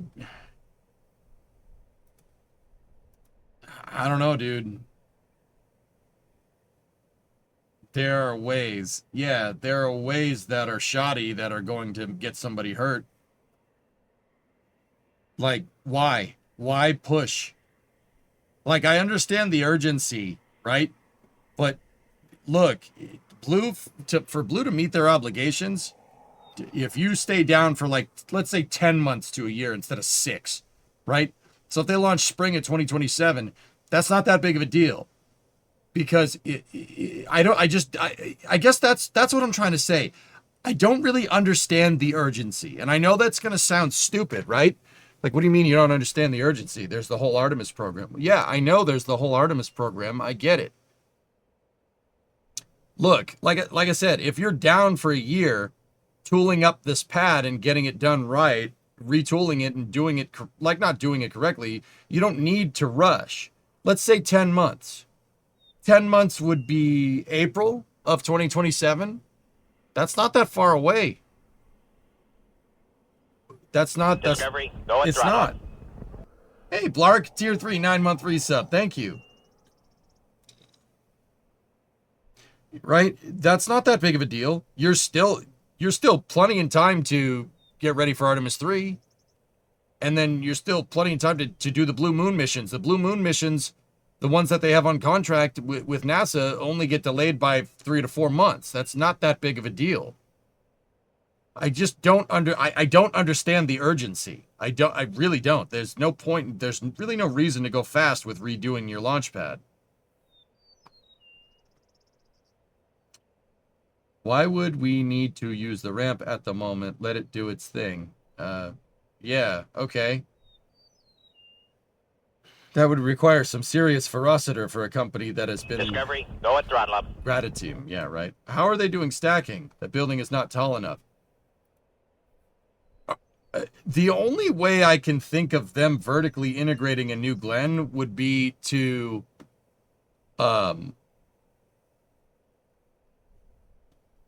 honestly, stack right on the launch pad, or put a stack together horizontally in the IF, and then pick it up by the second stage and put that on the pad, which I am not 100% sure that's possible.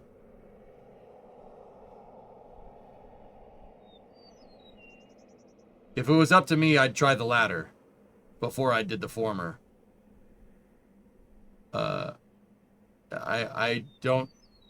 not sure if picking it up by the second stage is going to end well, considering it was really never designed to do that, but...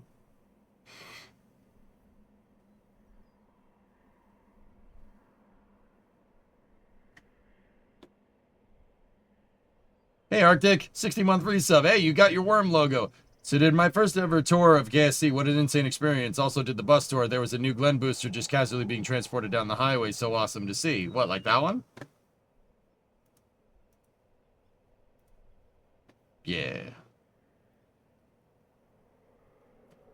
My best guess is that even if Artemis 3 slips 2 to 3 months, NASA will lose the ability to launch SLS twice in 2027. So I'm guessing someone in leadership is urging Dave Limp on. I don't know. The only way I can think of is something like the shuttle. You're not building a mobile service tower in 6 months, dude. Like,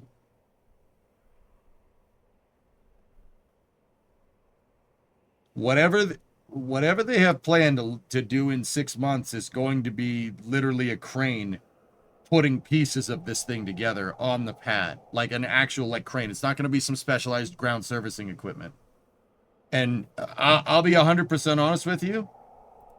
And I'll just say it outright. Like, I don't mean to denigrate Dave Limp or anything. That's dumb. That's a really stupid idea. You're not SpaceX. Stop trying to act like SpaceX. Stop doing that. Not even SpaceX put a rocket together with a crane and then launched it. Stop it. Stop. Just build the right facilities. Do it right so you can get higher throughput later. Like, I'm getting kind of annoyed here. Like, I don't know if you could tell. I'm getting a little annoyed. Like, doing it this way is going to make it so, like, maybe you can build a mobile service tower later or something, but why prolong the inevitable? You're not going to be able to hit a high flight rate with these New Glen boosters with freaking lattice cranes pulling everything around. And you know what? I would love to be proven wrong here. Could you modify an existing abandoned mobile launcher platform? That's what I have said they should do in the past, but they clearly aren't going to do that. I do believe they're building out LC-36B for New Glen 9x4, which I also think is a dumb idea. But, you know, whatever. Did I see that SpaceX released a technical update? People have been telling me about it, Derby. I guess I'll take a look.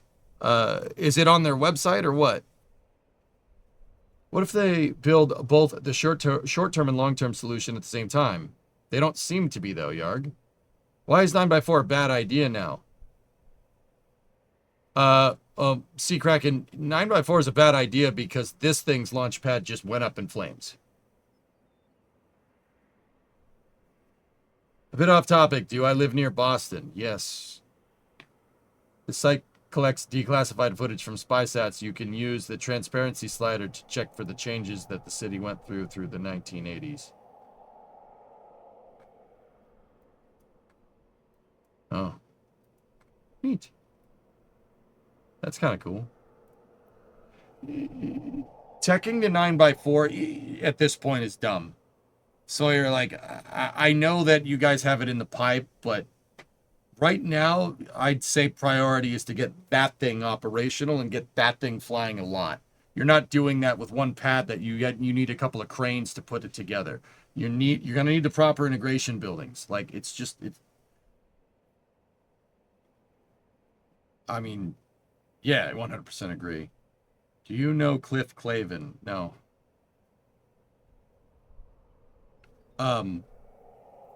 I just don't really understand, like, and I'm not trying to say this to be a jerk, but I don't really understand what you're trying to do here. Not to steer the conversation too much on speculation, but do we think that they will take longer because of company culture? Maybe, well, the job post we read a few days ago is not directly indicative of bad practices. Their last flight countdown was a mess. EJ's been clean shaven a lot. I'm bringing this back for a little while, Ponce.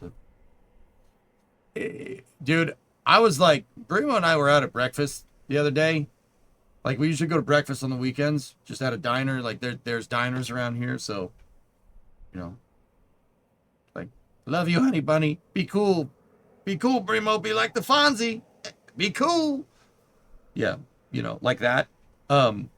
And I just noticed that quite literally everybody my age just has a beard and is bald. Or it has a beard and no hair and a flat brim cap. And I'm just like,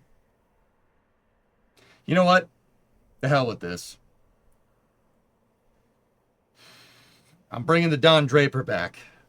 We got the Don Draper thing going. What do you think the money is for? You know?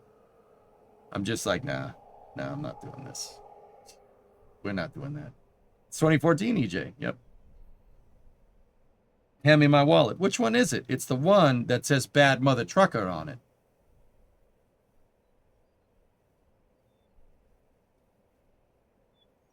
So inverse peer pressure. Something like that. But see, like, my hair is coming back. We're coming back, dude. We're bringing it back, baby. See? Look at that. Isn't that nice? Isn't that nice? Just changing it up, dude. Screw this. Why? Because I can. Just felt like changing the way I looked. Screw it. Screw it! How long would it take to get Newglen into the VAB?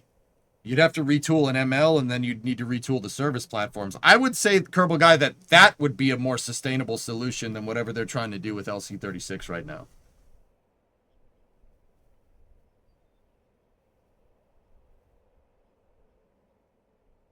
The millennial lumberjack fad is still around. Yeah, yeah, exactly. Entropy. I noticed that. Throttle up. No, I'm good. Sawyer, tier 3, 102. Thanks, bro. Appreciate it. Like, I'm not trying to be a jerk. I just don't really understand what you're.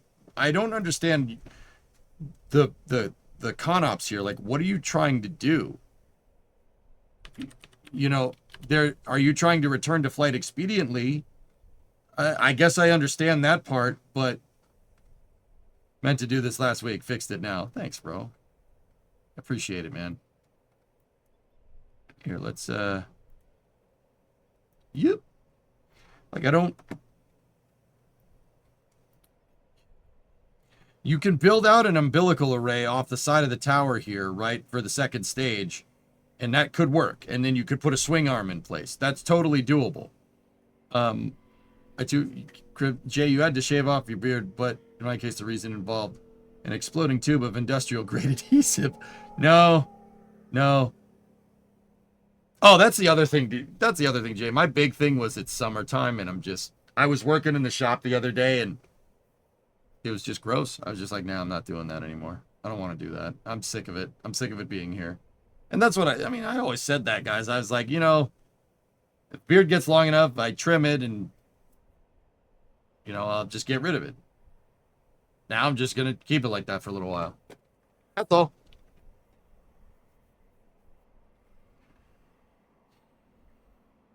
Realistically, if they took over half of the VAB, step one is one mobile launcher. But would you expand to multiple like NASA did, or is one mobile launcher sustainable? If I was Blue, I'd go after the X-Shuttle mobile launcher platforms. Yeah, I'd go after the shuttle MLs. And mobile launcher 2. Take a shuttle mobile launcher 2, tool that up for New Glenn 7x2. Shouldn't be too hard. And then take ML2, right, for 9x4, and then swap them back and forth. But simultaneously, you could do that, and you could pursue this if you want. If you want my honest opinion, I would just build another pad right here. You have plenty of space. Just, if you want to do vertical integration, that's fine. Take this thing, Control C, Control V right here. And then just put another set of fuel lines that go over here to the damn thing. And then just have another ramp that goes to that pad over there. And then, I don't know what you do with this. Build a freaking wide integration building, a vertical integration facility, like right here. Like, I don't... There's LC36B over here, right? And supposedly that's being tooled up for 9x4, which I also think is dumb. That should just... You should just make that another 7x2 pad. I don't... The reason why I sound like a stick in the mud, dudes, is because, look, they... Okay.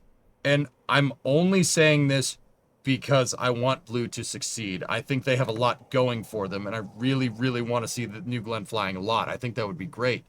But these con-ops make no... The concept of operations make no sense. They make no sense. These concept of operations make sense if you want to prove to everybody that, you know, you can come back from failing really, really fast, right? And get a launch off maybe in 6 months. And then literally another 6 months for another one after that. Like, who knows what that's going to do to that pad? The pad's junk, guys. The whole thing needs to be taken apart.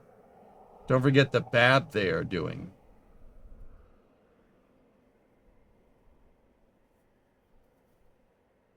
I just... Yeah. They gotta... The whole thing... If it was me... If it was me, dudes, I would... My internal goal right now would be by 2028, get New Glenn launching at least once a week. Yeah, that would be my goal right now at this point. Build out the facilities and the pads that you need to get one New Glenn launch a week by the end of 2028.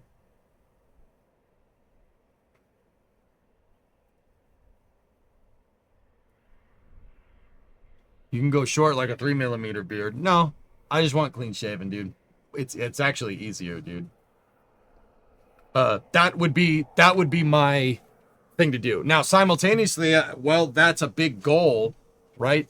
I would be working on 9x4 in the background. Yeah. Like I said, do that whole ML2 thing. Retool it, convince NASA to put a Methalox tank farm out at 39B and go. Yeah.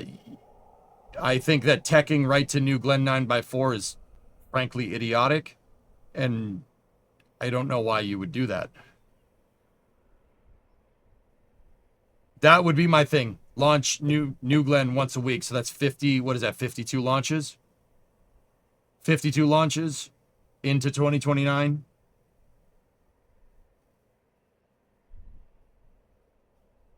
That's what I would do. That's what I'd be doing now. And I just don't understand how getting to a pad quicker reaches that. Getting your pad basically Band-Aid fixed for a different type of integration concept of operation doesn't really make sense to warrant like high launch cadence. That makes no sense. Do they have the places to store the stages? Yes. That's crazy ambitious. Once a month seems more reasonable in that time frame. What? No, it doesn't. What are you talking about? Dude, their factory is going to be just tooling out. It's going to be cranking out first and second stages for like the next, well, let's be real, Yarg.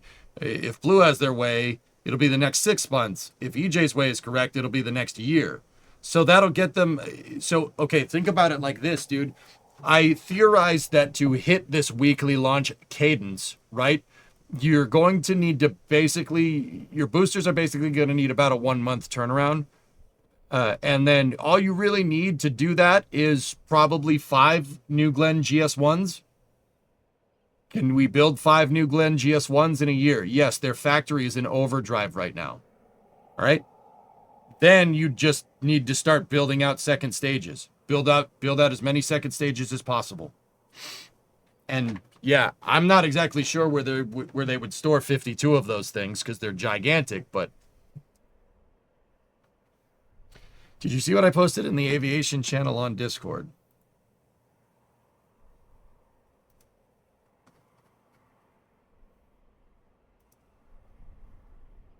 I'm looking.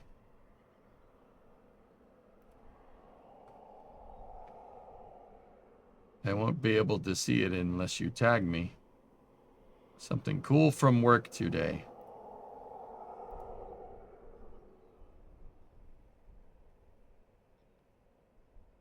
Oh, 12? Can I show that? I mean, it's in the Discord, but I feel like the speed pressure is not NASA, but Amazon Leo. No matter where it's coming from. In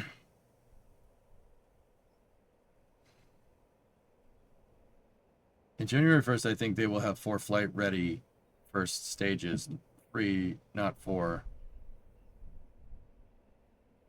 Yeah, like I said, I would want 5. 4 with a 1 month turnaround time will give you 1 launch every month, and then basically each stage launches 12 times. Each stage launches 12 times a year. 12 times 4 is 48. That basically gets you there. That's why I would say have a 5th as a spare, just in case. And then set to GS2 production. Literally just increase throughput on GS2 production when all those first stages are ready to go. Go for it? Oh, all right.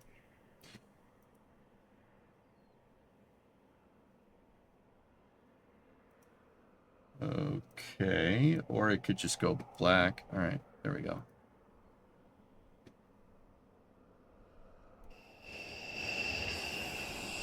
Oh, hello. Oh, look, chat. She's got whiskers. She's got little whiskers. Just little whiskers. Dias. Right, that's Dias. Is that DY on the back? Oh, the bone.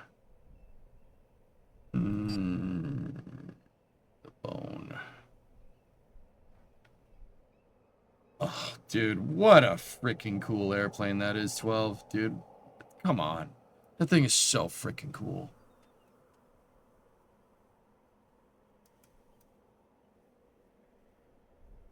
Hands. Nah, I'm good.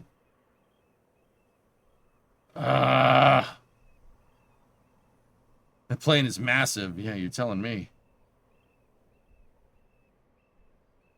Oh, dude, look at that. That's...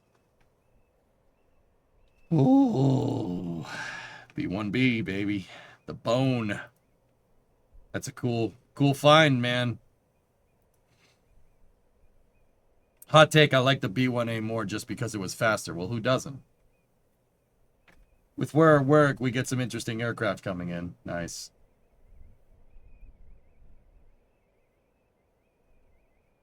Too bad we'll never get another one like it. We used to be a country.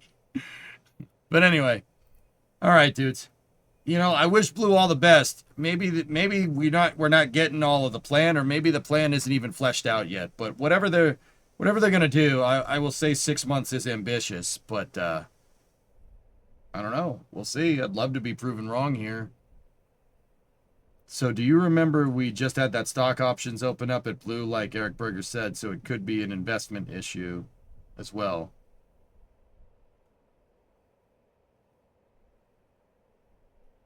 Whoa, what's this baby face we got going here? Yeah, like that? Streamlined, efficient, aerodynamic. Look at that. It's like the bone, right? Look at that. Streamlined, efficient, aerodynamic. Nice. Discovery, go at throttle up. Kawika Majoris.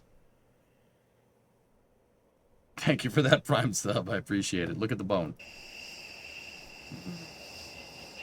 Hello.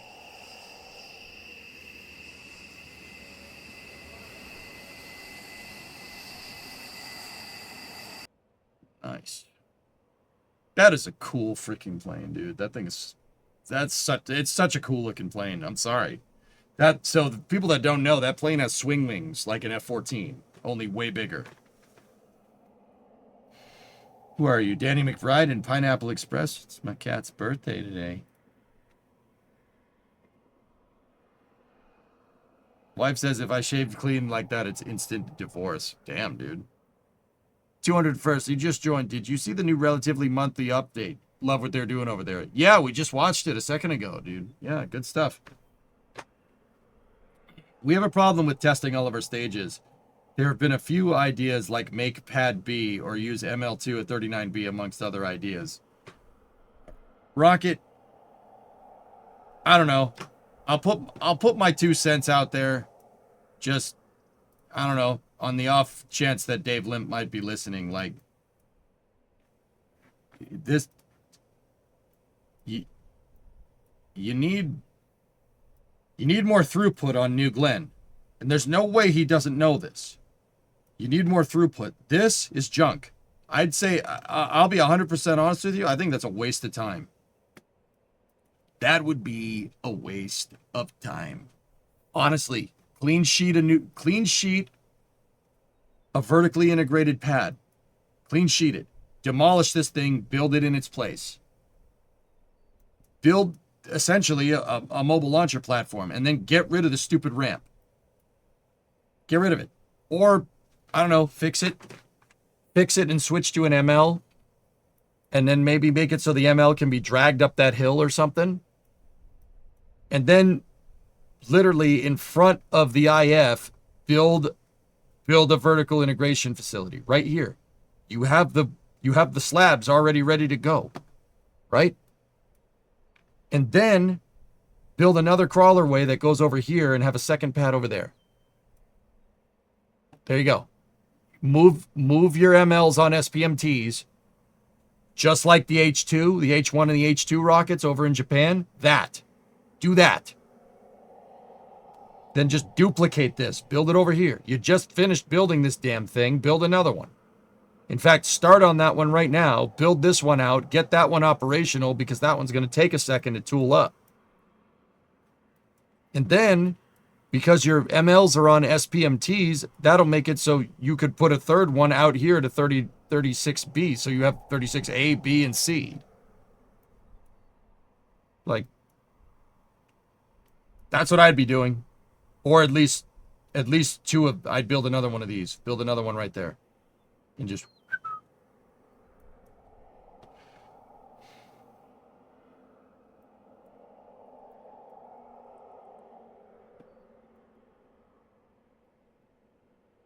I would honestly just retool the tank farms. You know, another thing would just be put the tank farms over here and then just feed the 2 pads that way. Like this is...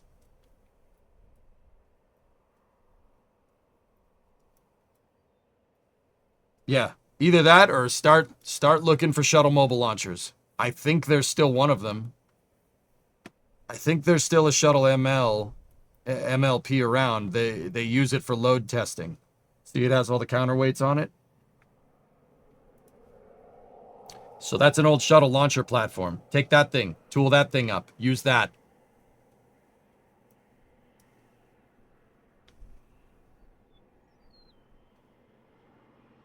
Check out Space Coast Live. Marmac 31 is returning. Huh. Why is it, oh, that's weird. There used to be 3 of these shuttle mobile launcher platforms. I think they scrapped 1 of them or 2 of them.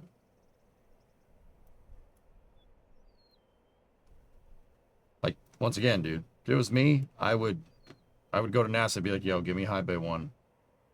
You sent me a Discord message, okay? Yeah, that's cool. Neat.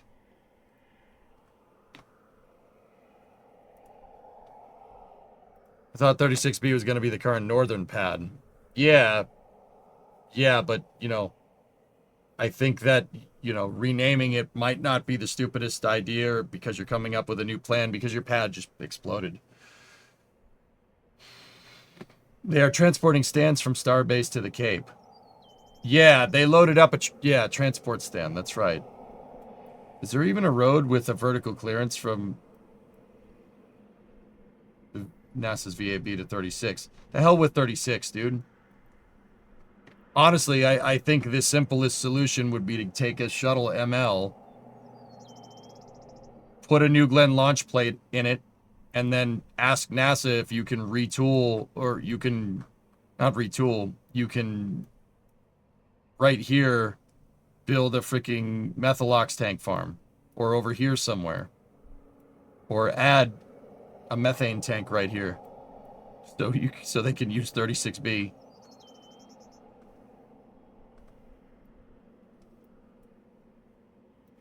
Or freaking, I would say, build 36C right here. That railroad line isn't in use anymore, so don't need to worry about that.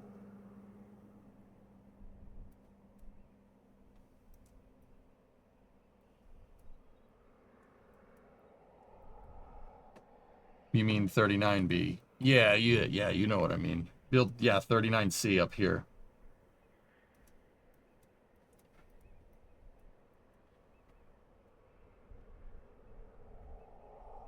What was that railroad line used for? Commodity filling?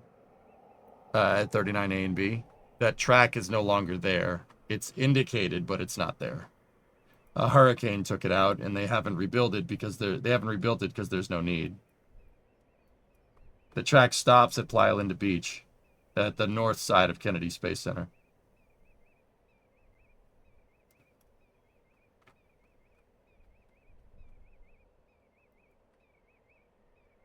Bring a checkbook. All of these plans that I'm coming up with are kind of going off the notion that Blue basically has an infinite money glitch. And to be completely 100% fair, they kind of do. I mean, yeah, you could even build 39C and then 39D over here. That's well within Cape Canaveral's boundaries. Just build the crawlerway out there. That I don't think that would be as cheap as retooling 36, but also burbs.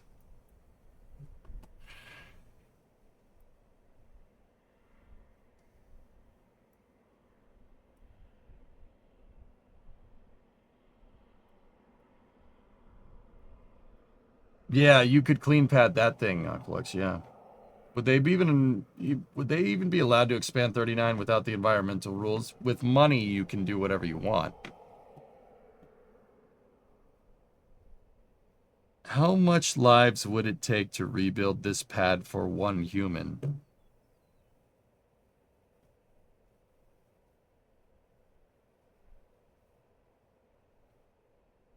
I honestly have no idea what that freaking question means. I don't understand what that means.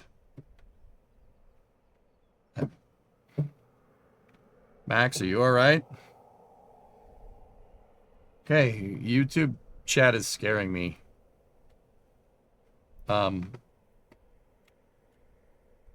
Temporarily refurbish the pad. That's what that seems like what they're gonna do, and I don't think that's wise. The feeling I'm getting from upper leadership is that the schedule is the issue, not the money.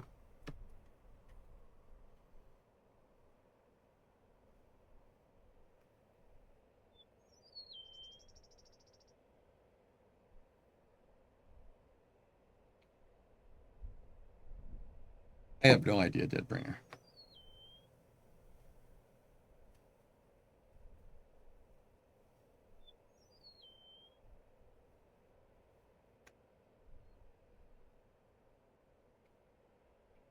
I mean, Strickler, if it was me, I would build out 36B.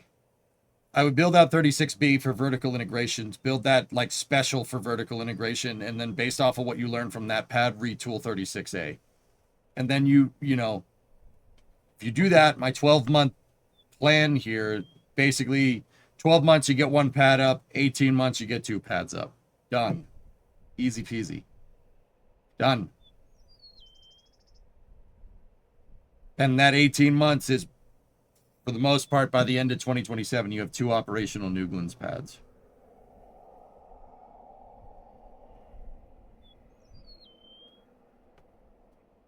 Also, cement walls inside the pad were blown to bits, so the pad is real bad. That's what I've been trying to tell everybody. Like, I'm not trying to say this to be a jerk. Like, that whole, dude, the whole ramp is shot. I'm sorry. Like, the whole ramp's shot. The whole pad's a write-off. And I mean that. Like, anything inside of this box is junk. Like, junk. With the exception of that tower that they said they could rebuild. It's junk. Bulldoze it. Start over.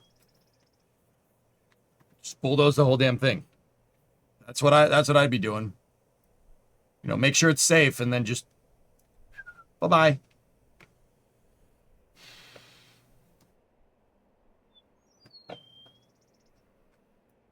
This is all caca. It's rebuild the tower two, better safe than sorry. Yeah, I mean, it'd take about a year to do. Your fuel farms are there, I guess.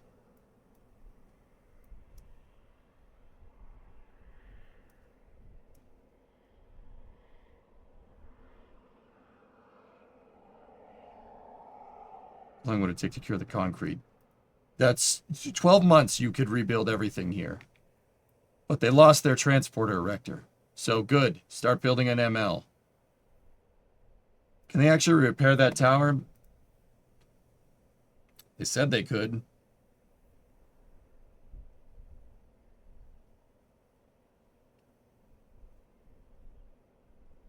Steel for the tower, I think, is a long lead item.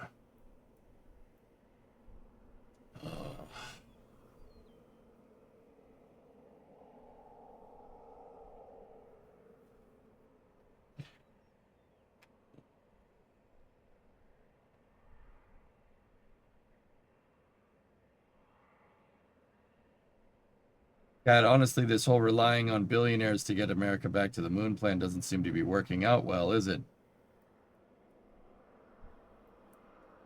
I've been saying that for years, dude. And you know, like, I don't even have a problem with billionaires, to be 100% honest with you. Like, if they want to throw billions of dollars at spaceflight, I don't have a problem with that. It shouldn't be to the tune of defunding NASA, though. I've always said that that's a stupid idea. And we are currently seeing the fruits of that labor with no way to get to the moon.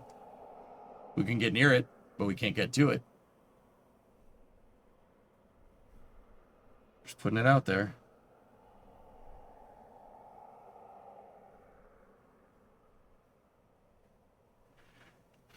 Like, I don't have a problem with the commercial space programs, handling logistics, resupply missions, even crew transport in some capacity here, but NASA also needs to be doing it themselves. You said one New Glenn launch per week to make it sustainable. Would you need a second barge to make this work?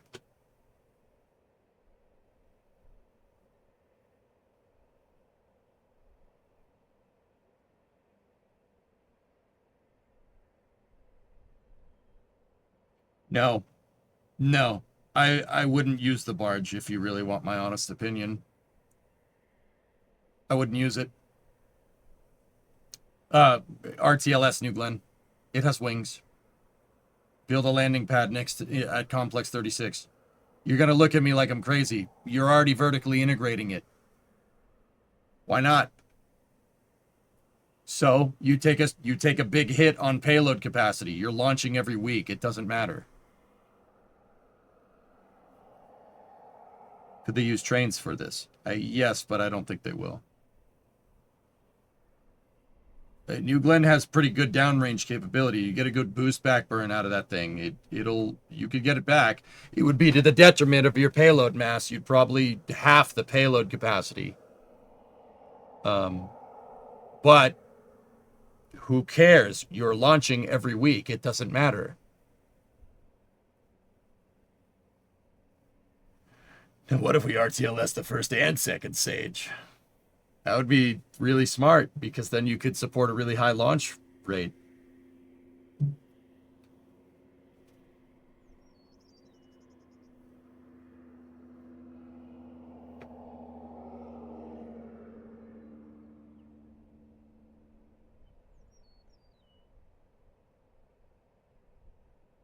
I don't know why it keeps popping up with my head, but why wouldn't a train... It's because you're on a train. I know, because you said earlier in the stream, hi, I am on a train. Remelot. You don't know why train stuff keeps popping in your head for rocket integration? It's not... It couldn't be because you're on a train, is it? I'm just putting it out there. I'm just putting it out there, dude. I mean, like... I don't mean to call you out, but you're home now. Oh, okay. What were you doing before you were at home? Were you on a train? Train ride, yeah. Okay. All right, just making sure. Is Spin Launch dead? Yes. Yeah. They haven't admitted it yet, but yes. Going to see the big boy. No, I want to, but in the cards. But is that a good idea to use, though? I mean, it could work.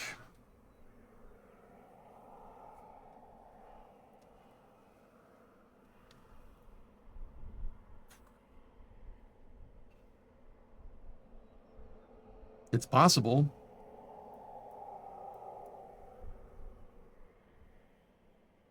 Yeah, Archie, I know. We almost have something that can do that. I mean, it's kind of funny when you think about it, isn't it?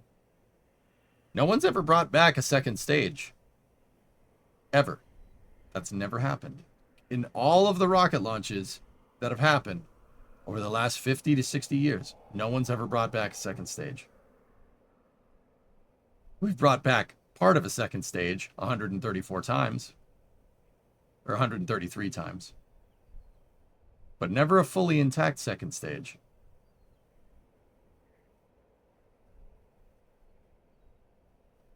It'll be fine, Bargon. They could probably just reapply the comment.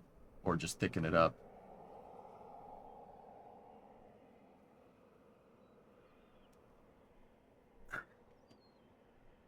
The shuttle. Yep.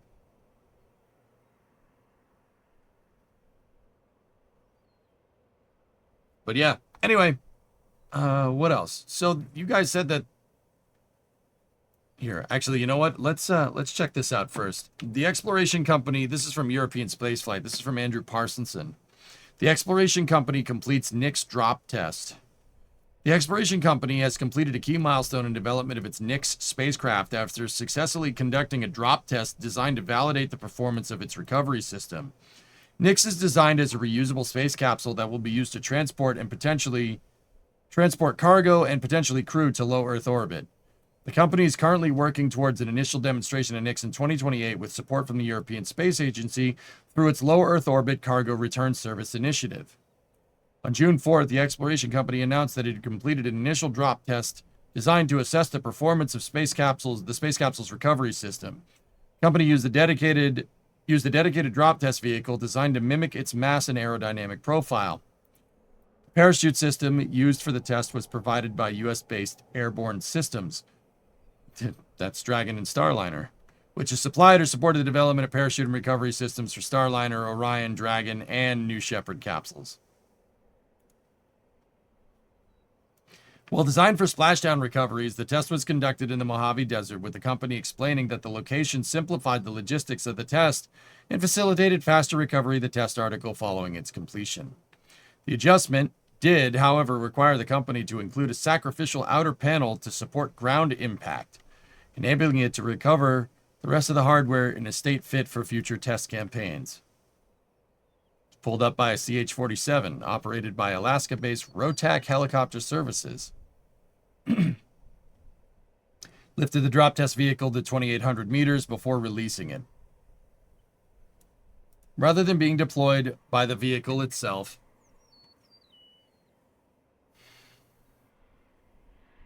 the drogue parachutes were extracted using a static line, stabilizing the vehicle ahead of main parachute deployment. All 4 main parachutes were deployed successfully, allowing the vehicle to touch down as gently as a system designed for splashdowns could reasonably achieve.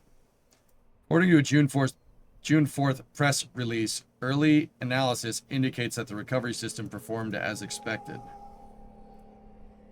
Initial analysis confirms that the recovery condition and event timings were achieved, including nominal extraction and handover from the drogues to the main parachutes, said the company. The vehicle dynamics observed during initial release and handover were in line with expectations for the DTV configuration. Drop test vehicle.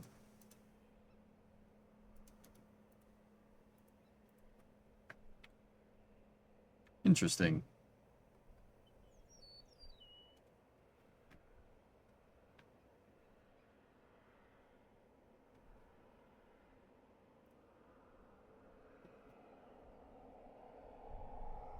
The front didn't fall off. Well, it was towed out of the environment with the Chinook. See, it's removing it from the environment there. Hey, Leptic. What's up? Haven't been here in a minute. Just wanted to drop by and say I finished my associates at 32 in mechanical engineering last semester and drew inspiration from streamers like yourself to get it done. Boom. Thanks for being one of the few streamers to cover this type of content and draw interest to the field. Hey, my pleasure. Congratulations, dude. Associates at 32? Yeah, you're good, man. You're good. That's awesome. Now get out there and build something cool. Like what I'm doing. This is the next step. Building something cool like this. Build a car. Build something. You should always be building. Always build something. Making stuff is cool. Seriously. Always be building. Always be building. Could be in a game. Could be in your garage. Hey, Ultra, how you doing? Should always be making something. Because making something is cool. And not only is making something cool, making something is difficult. Right? All difficult actions are enterprised with courage. Or something. I forget what the quote is. You too can build a car of Theseus in your own garage. Hey, there's still some rust on it. No. No. Always be building. Always. ABBA. I'm not. No. If we're going to coin a slogan, how about AMS? Always be making, or ABMS. Always be making something. No, all right. We got to work on it. We'll iterate. Always be constructing. ABC. Yep. Come on, man. You could dance. You could. Remember your ABCs. Put that on a shirt. Always be constructing.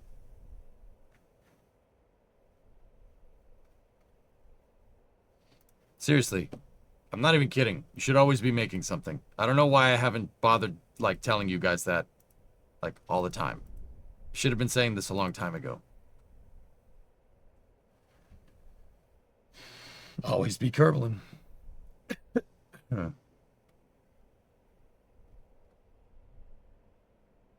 All right. Okay, where's that, did SpaceX, there's a new SpaceX thing?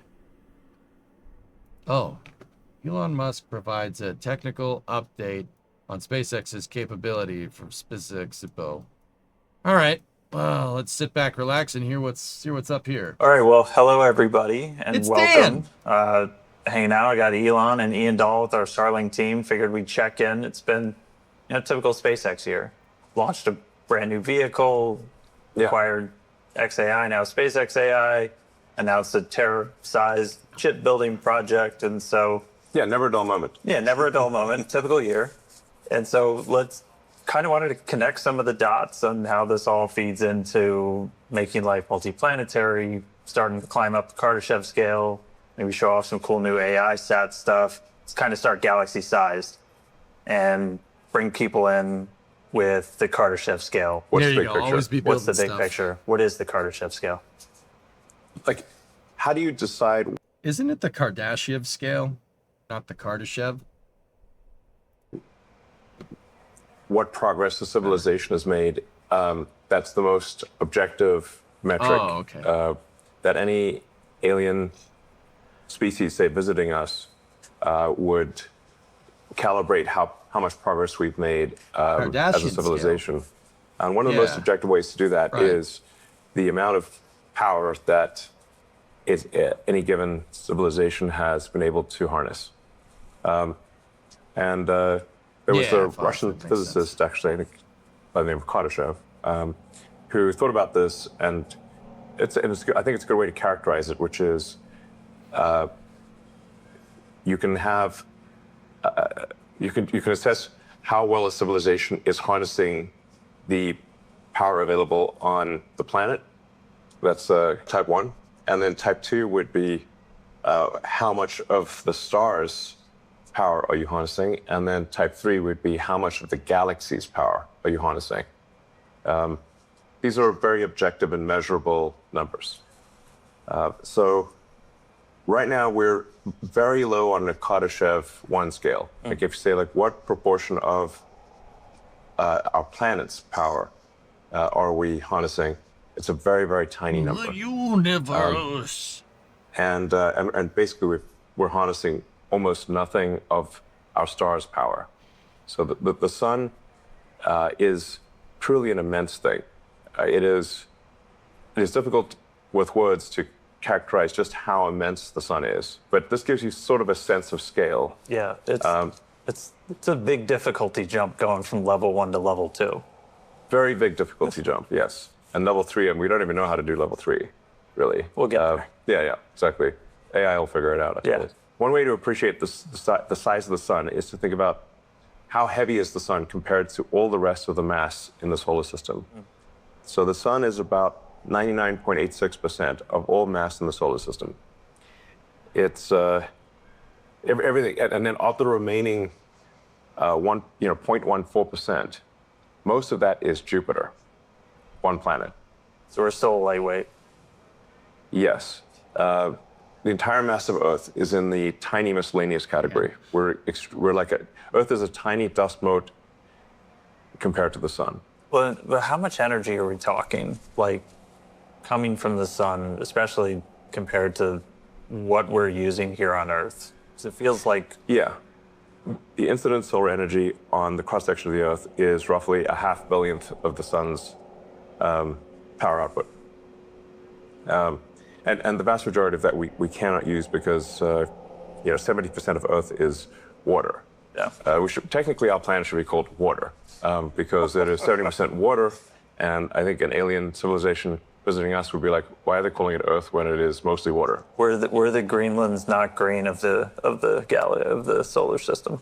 Yeah. A bunch of exactly, even we're 70% water, and then of the 30% that's land, a bunch of it is Antarctica or Siberia type of thing, very northern Canada type of thing. Very difficult to not places people typically want to live, and you're not going to get a lot of solar power at the poles.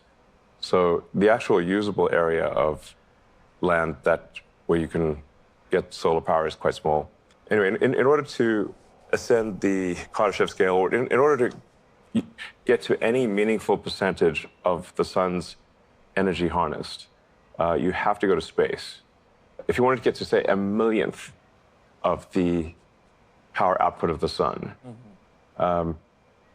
you would have to increase civilizational energy harnessed by much more than 1 million. So we currently use much less than 1/trillionth of the power output of the sun. And 1 trillion is 1 million times 1 million. So basically, we're basically practically nowhere on the sort of the Kardashev 2 scale, practically nowhere. So on Kardashev scale, we're all still We're still non-existent. failing. We're not non-existent. registered. We're like not a. We're not even. Yeah. We're not registering. Not even a micro soul. Yeah, we're No. and so to actually One microsol would be an epic achievement relative to where we are right now. something to aspire to. Yeah. Yeah, that's our goal. And this is, I think, both simultaneously an incredibly adventurous goal relative to where we are, and yet not particularly adventurous as a percentage of the sun's energy to try to achieve power harness being 1/millionth of what the sun outputs. And so to actually start A microsol. Yeah. to actually start getting there, though, we're not just going to throw solar arrays in space, try to soak up a bunch of the sun. Like there has to be a need. Like you want to go up there and do something meaningful. And obviously, until this point in human history, like there hasn't really been a need. What has changed to make us think that like maybe now's the time to start trying to notch a percentage point or two? I mean, getting to 1% of the sun's energy. Maybe not a percent. Let's go like we'll move the decimal point back. So you're an extremely kick-ass civilization if you get to 1% of the sun's energy. And I'm like, wow, that civilization is going to be vastly more powerful than us, to say the least. Yeah. So in order to start to make some progress on the Kardashev scale, we need to launch satellites to orbit Earth and capture solar power. And that avoids the need to build massive power plants on Earth and deal with cooling, because cooling is actually much easier in space than it is on Earth. You can just radiate to the vacuum. And so what we're proposing here and what we intend to do is to try to climb the Kardashev scale to, be kind of like a respectable civilization. So when the aliens, hopefully there are aliens out there, and they maybe finally decide to talk to us, where we have some respectable amount of the sun's energy being used. Yeah. That's not like totally pathetic, which is the current situation.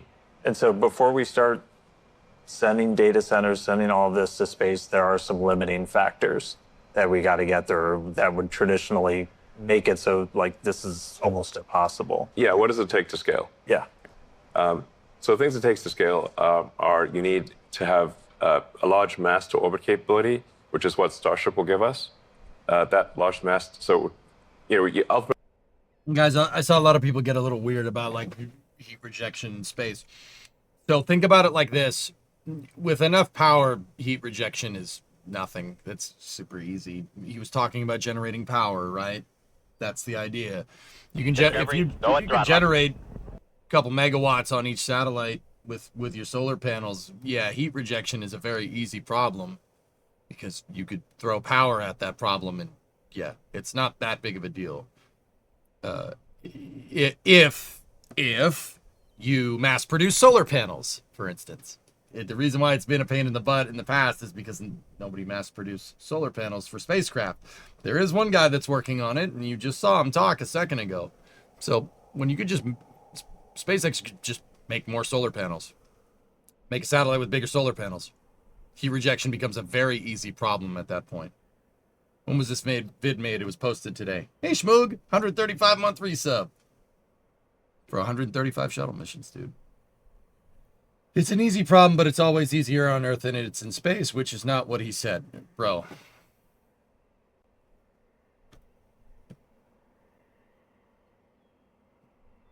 If you're gonna do this If you're gonna do this, I'm just shutting it off and I'm going to eat dinner.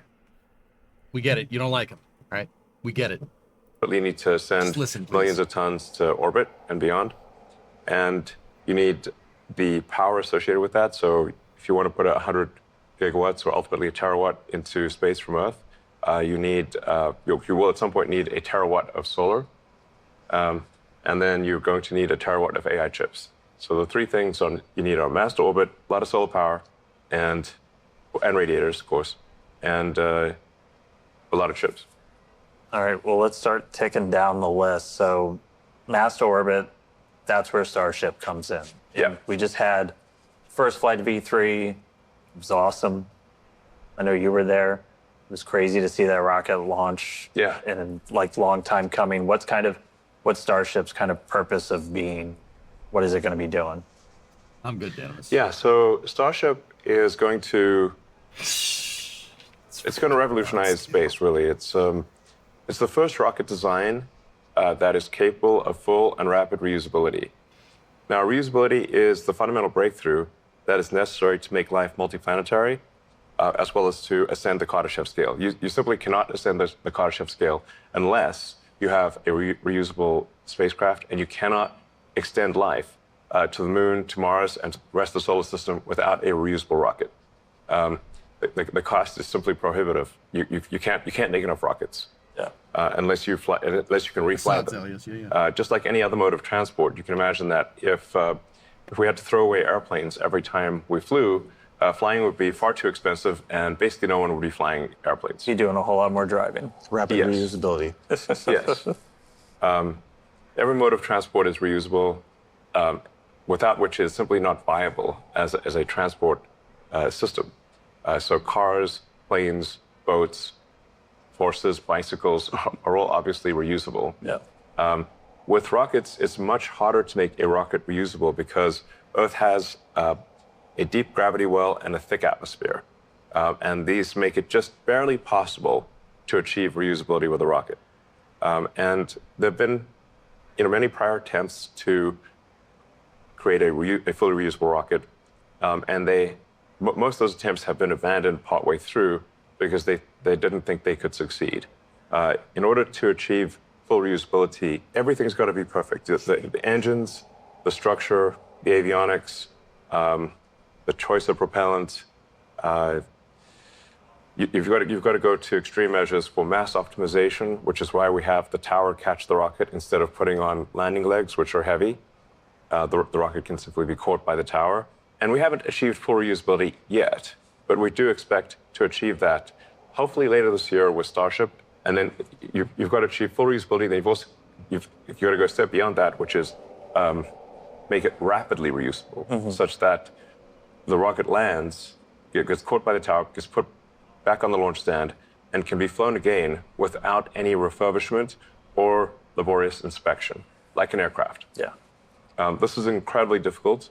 This is the first time that there's ever been a rocket where that is possible. That's what makes Starship so profound. I mean, it also happens to be the largest flying object ever made, the heaviest flying object ever made, the most powerful moving object of any kind.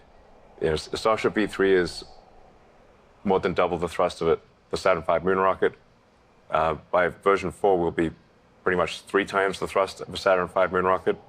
And we expect Starship to be flying more than once per hour down the road. One of the fun facts from Flight 12, Way that down was the road. actually the heaviest payload SpaceX has ever flown. Way down the road. It's gonna take some time. I'll just take one reuse. One reuse of a booster and a ship by the end of the year. Then I'll be good. You guys good? I'll be good. Once per hour is not happening in the next 5 years, dudes. Maybe 10, maybe. Even with SpaceX's rapid lightning pace, probably 10. I'd say you could get down to an hour in 10 years. 5 years? That's a tall order. It's a tall order, like saying your launch pad that just blew up is going to fly something in 6 months. But it's a good goal to have, right? Like, to the point where it's like an airplane. That's what they're trying to do here, man. That's what Starship's trying to do. And that's still just a fraction of what V3 can do. So, Yes. I mean, once we're flying massive amounts really rapidly, I mean, we More than that, already Turbine. fly the majority of payload to space with Falcon. Do people even really understand what mass orbit becomes once Starship is flying? It's many orders of magnitude greater than what is the case today. So even with Falcon 9, Falcon Heavy, SpaceX delivers almost 90% of all Earth mass to orbit. I think we're somewhere between 85 and 90% right now. And then most of the remaining mass, I think, is launched by China. And then the rest of the world, including the rest of the US, is the remaining, I don't know, 5 to 7%. Now, with Starship, we'll be aiming to go from somewhere around 2,500 tons a year to orbit to millions of tons per year to orbit. And to do so at a pretty short period of time. So we think probably we can get to 1 million tons to orbit per year in about 3 years, thereabouts. Starship. Now, I believe that. I think that's doable. Yeah. I'd say 5. I would say 5 years. 5 years is, even 5 years is pretty damn optimistic, but yeah, that's doable.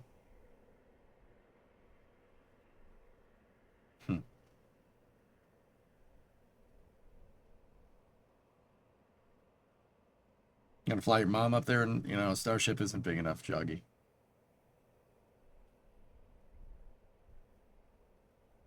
Three years for $1 million pound. What is that? Hang on, let me back it up. What did he say? 1 million tons? What is that? 100,000 Starship flights a year? Yeah.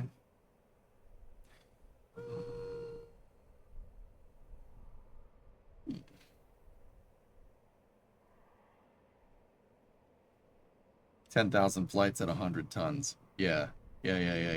Sorry, I couldn't math when I should have left it.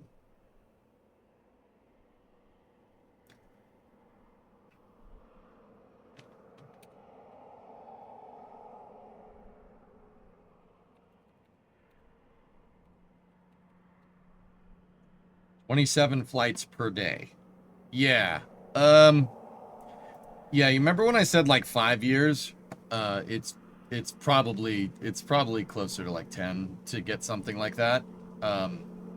Yeah. I believe it's doable. Yeah, 10, even 10 would be pushing it, but guys, I know people are gonna think I'm full of it, but he always does this, dude. Elon always sets the goals high. He's always set the goals high. He's always done that. Because in his mind, right, if you set it to 1 million tons, you set your goal 1 million tons in 3 years, right? Even if you fail, you only get 50% of that. That's still 500,000 tons to orbit. That is more than enough to achieve what they're trying to do. Well, that's well enough. Remember that they count Starship in the payload calculation. Interesting. To orbit. I don't know why you do that, but all right. In about 3 years, thereabouts. Starship is going to take care of the mass to orbit limiting factor. Yes. And then power generation. So first, and Ian, maybe you can help. People probably struggle to visualize a little bit when you say like data center in space. Like we're not going to slap. Real quick, Bacon. How long until SpaceX builds their own refinery? Oh, don't worry about that. That was the other bit of space news. So this is Niall, my buddy Niall, reported this. It's from the Brownsville commissioning meeting. SpaceX are planning the construction of a single 16-inch LNG pipeline from the port of Brownsville, headed on towards their Starbase site.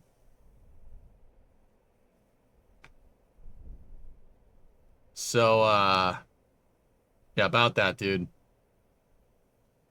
About that. It's funny you mentioned that. Yeah, that with the ASU.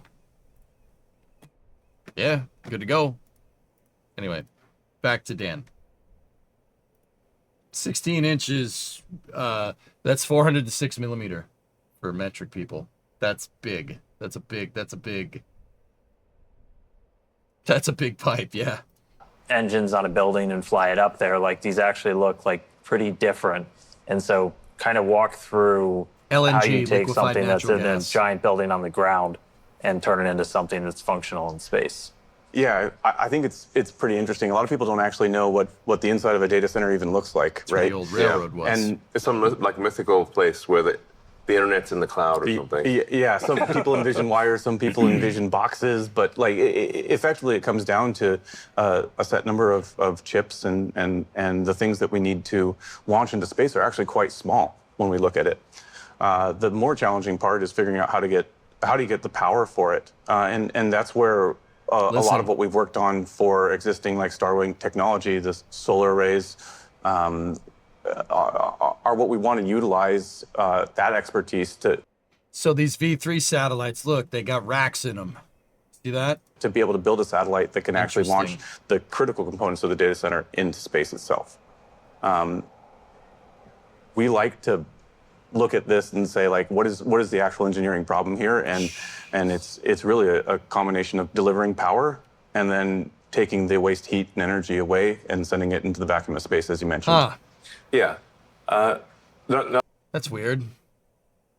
Didn't I say that like a second ago? Are you serious? I told you that a moment ago.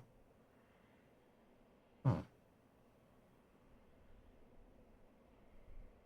the AI satellite is actually much simpler than a Starlink satellite. A Starlink satellite has gigantic phased array antennas. It's got parabolic antennas. It's got a lot of laser links.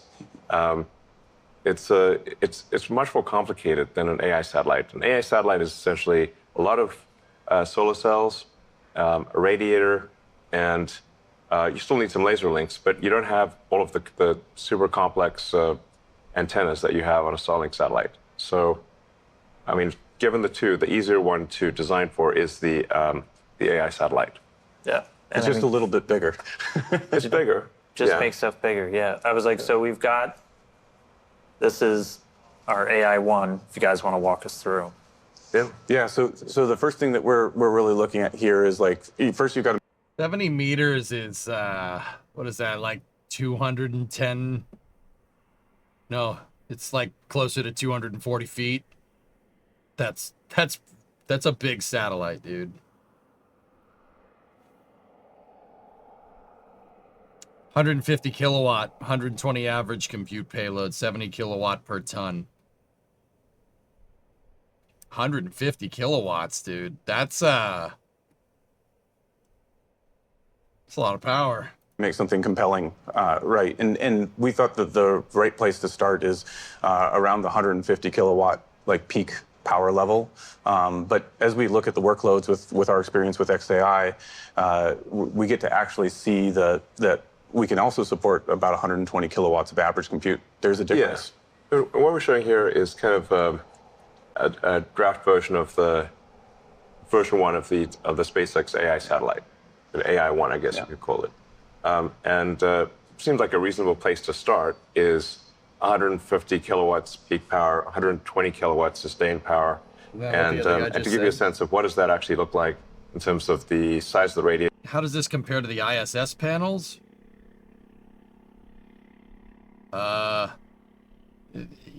Yeah, they're comparable in size. The ISS panels, I think, are a little bit bigger, but the ISS panels do not generate 150 kilowatts power.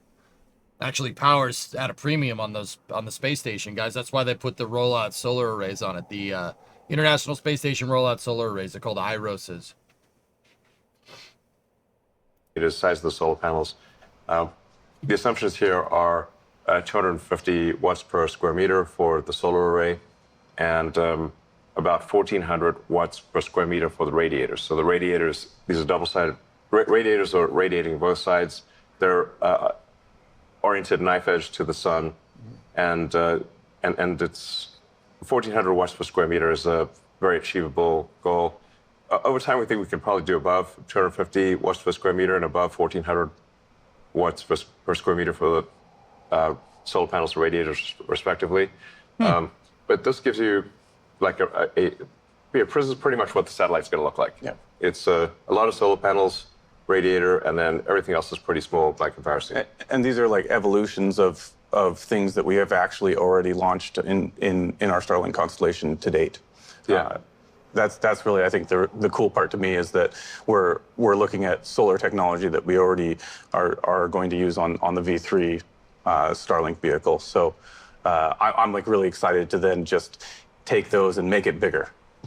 Yeah, part of what we want to convey here is that there's not some magic that's necessary that doesn't exist for the AI satellites. As Ian said, a lot of this is technology we've already made for the Starlink V3 satellites. So we basically don't think this is a super hard problem compared to things we already do. There would also be probably something on the order of a terabit of connectivity, of laser link connectivity from the satellite.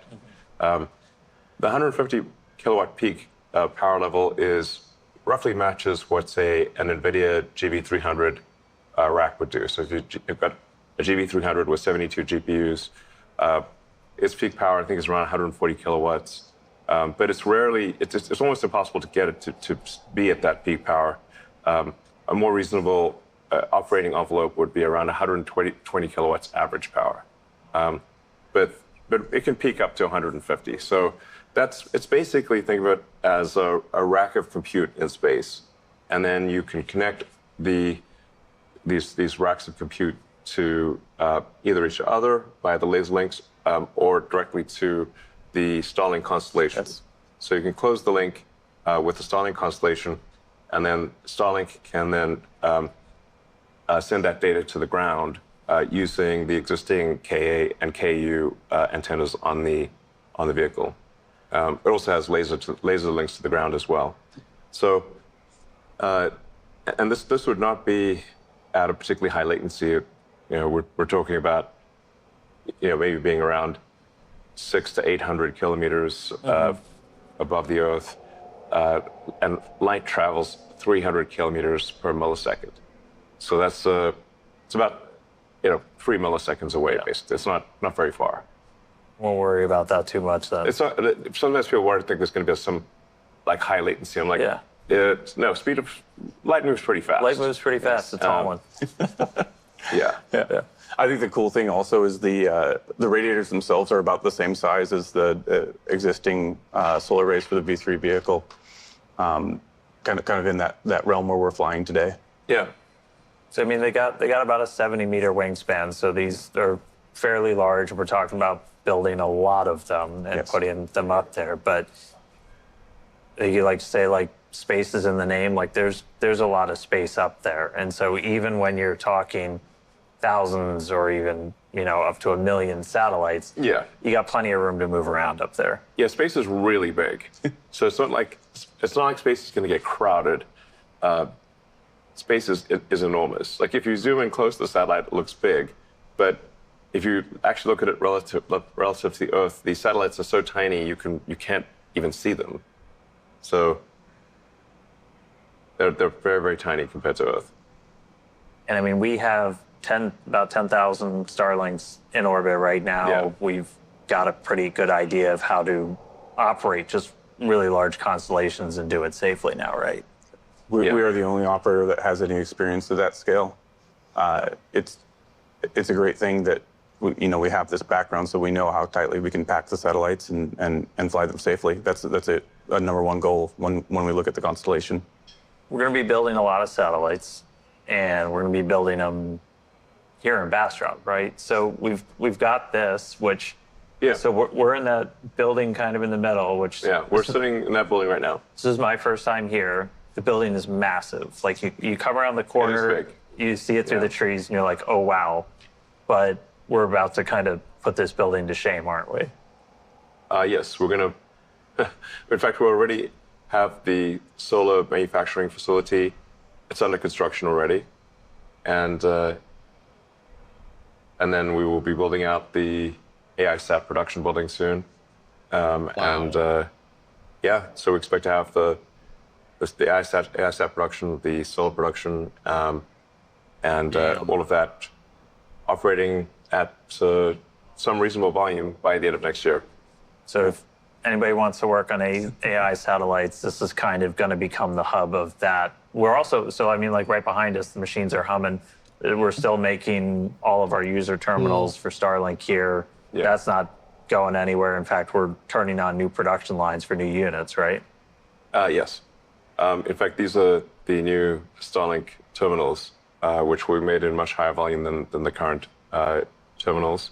Ultimately, we think there's probably going to be a few 100 million Starlink terminals out there, and then the Starlink direct-to-cell constellation will connect directly to people's cell phones and enable high bandwidth communication directly from your phone to space. All right. We're two limiting factors down. We've got mass to orbit, got putting solar, and a few third one's chips. Yes. So at least in the beginning, we can obviously launch the chips that are already being made. So our current reference design is for NVIDIA Rubin chips, or it could be either GB300 or Rubin chips. Taylor, what's up, dude? Also have a reference design for TPUs, and essentially you can put any existing chips into orbit. But the current industry seems to be, it seems like it's going to, I don't know, get to maybe around 100 gigawatts a year of AI compute. But that doesn't answer the question of, well, how do you get to a terawatt? That's why you need the terafab. Always looking a step bigger. Yeah. Yeah, in order to get to the next order of magnitude, you need a gigantic chip factory. And to give you a sense of scale here, we expect that the terafab is going to be around 100 million square feet, which is 10 times the size of the Tesla Gigafactory, Texas. And what, aside from just, I'm going to need Starship point to point to get from one. Can I just see that one more time, please? And to give you a sense of scale here, we expect that the terafab is going to be around 100 million square feet, which is 10 times the size of the Tesla Gigafactory, Texas. And where is this going? And what, aside from just, I'm going to need Starship point to point to get from one end to the other, aside from just the size, what's going to make this unique different from any other chip building operation on the planet? Well, I think over time there's going to be a lot of technology evolution with the terafab, but fundamentally it's about scale. So even if there were no fundamental technology breakthroughs, you could simply scale the existing chip making technology with a lot of difficulty to a terawatt of chip output per year. That's, if you look at it just from the logic die standpoint, that's equivalent. That's like having 1 billion chips per year with a kilowatt per reticle. So it's 1 billion full reticle equivalent chips, each doing a kilowatt, and then you're going to need a lot of memory to go with that. A lot of people today even think orbital data centers were like a decade away. Yeah, I think we want to try to give people a sense of the time frame. At least the time frame we're aiming for. I mean, people should take this with a grain of salt to some degree, because this is just our best guess. So this is not a promise of what we'll do. This is what we are going to try to do and think we probably can do. See, that's what I mean.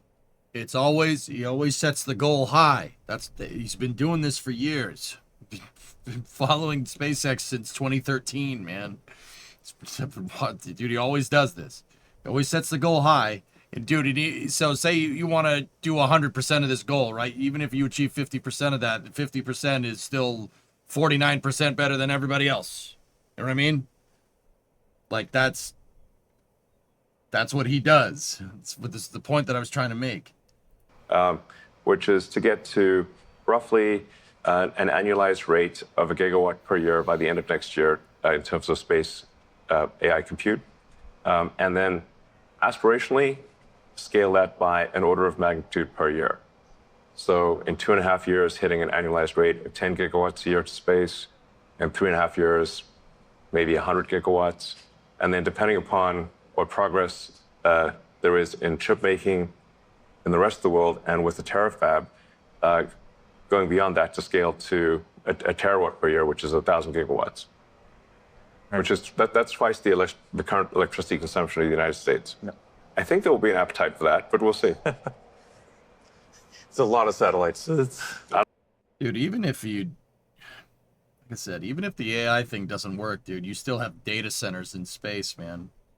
Data centers in space and power generation in space, and those are huge themselves, guys. A lot of, just for a little bit of reference here, a lot of ISS modules got cut because they couldn't generate enough power up there. Straight up. Entire modules from the ISS program were built, and then they figured out, oh crap, we're not going to be able to power this, and said, nope, never mind. The Japanese famously built out the centrifuge module. They wanted to put a centrifuge up in space. Nope, not enough power. So, like, even if the AI thing isn't a thing, being able to generate that amount of power in space is huge. And not only that, but you're mass producing it, so you're doing it relatively cheap. That's actually a big deal. Like, I'm not like the biggest AI guy as much as any other person can be, but that in itself is way worth it. What's stopping you at that point? Like, if the AI stuff doesn't work, you want to build a city on the moon, you want to build a factory on the moon, you want to build a data center on the moon. What, are you not going to be able to power it? No, you could just put fields of solar panels out on the moon. No big deal. And if you fit, dude, what SpaceX could do at that point is just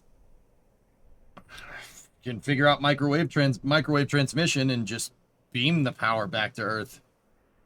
You could do that too. You could beam it back down with microwaves. It's totally doable. I don't know what it's going to think about, but maybe do a lot of simulations or something. Yeah. So after we've, working through all the limiting factors, we've kind of topped out what we can do on Earth. What is the next step to, again, try and actually notch maybe some percentage points towards becoming Kardashev level 2? Why stop there? Why think small? Because a terawatt actually is very small. Think small. Let's not think small. So there is, in order to get to another 3 orders of magnitude to 1,000x from a terawatt per year, the only way that we can really see that you can achieve that is on the moon with a mass driver, essentially where you do local production of photovoltaics and solar and radiators on the moon. Maybe you bring the chips from Earth, or you could conceivably make the chips on the moon. But you need most of the mass to be made on the moon, so you don't have to transport it to the moon from Earth.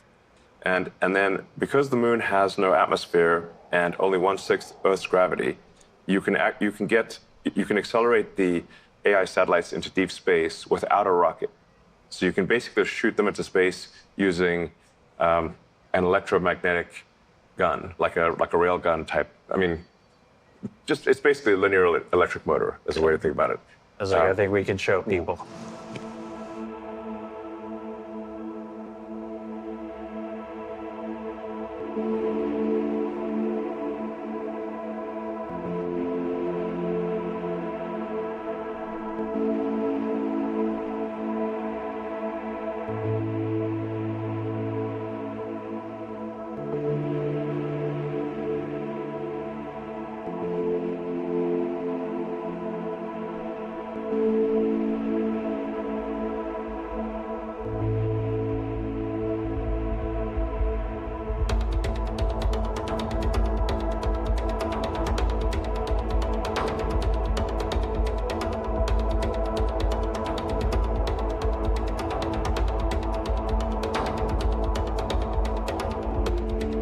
really like to see this in my lifetime.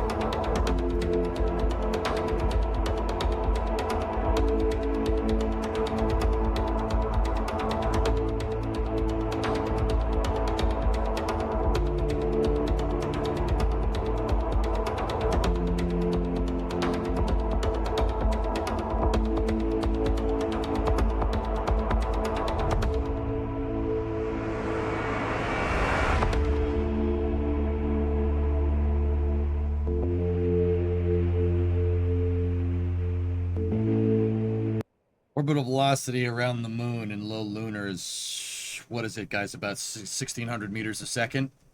So that thing needs to basically shoot something out faster than a kilometer a second, just for what it's worth.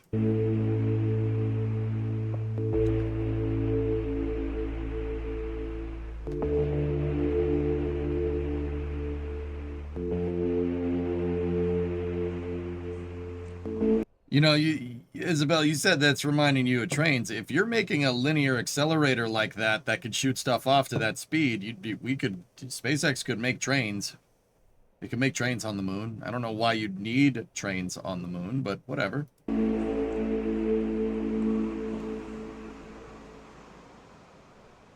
I mean, if that doesn't get you excited for the future, I don't really know what will. I'm fired up to see a mass driver on the moon. That would be very cool. Yeah. Sci-fi future. Yeah. I'm kind of with you guys on that one. It would also mean that if we're bringing that amount of mass to the moon, it would mean that anyone who wants to go to the moon will be able to go to the moon. Gotta hope you don't get moon dust in the tracks. I mean, what's gonna make dust in the tracks? I agree with you, but I mean, as long as all you gotta do is clean them once, you should be good. And I think that'd be pretty cool. Yeah.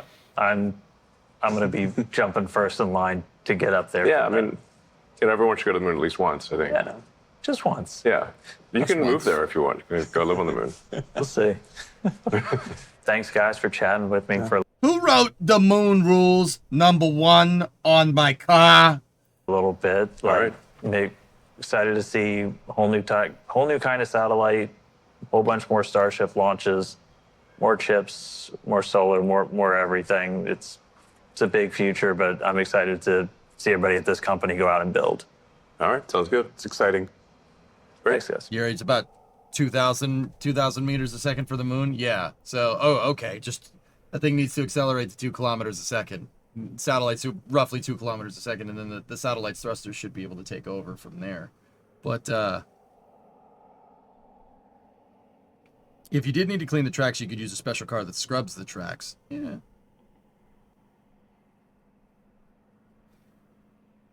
If it was me, I would just have my accelerator magnets facing downward. Just face them down. So if, like moon dust falls onto the track, it just goes, it either settles on top of the magnet, in which case who cares, or it just falls through, and you don't have to worry about getting on the rails or anything. Cover the tracks in a tube. That looks to be like that's what they did there. Does this open the door to moon hobos hitching rides? I don't think hitching a ride on that would be a very safe thing to do, but yeah.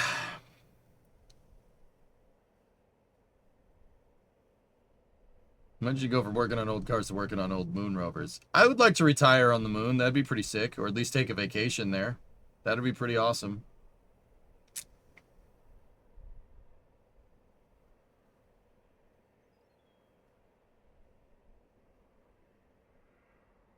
Not very safe isn't a no. Yeah, you're right. You're right. That would be something, man.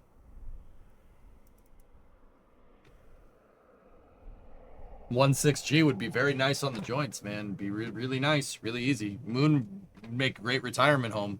Not even kidding. I mean, if you retired to the moon in your old age, you pretty much would not be allowed back to Earth. You'd probably spending like if you spent like 5 years on the moon, you coming back to Earth would probably be out of the question.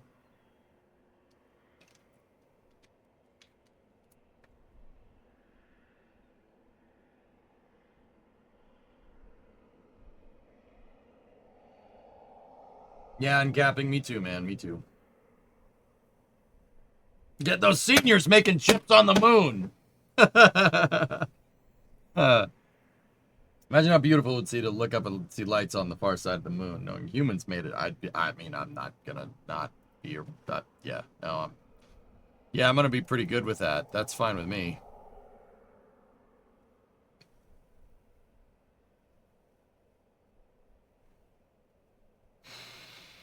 This was also mentioned before, but I question the amount of materials we have on Earth to make this happen in production terms.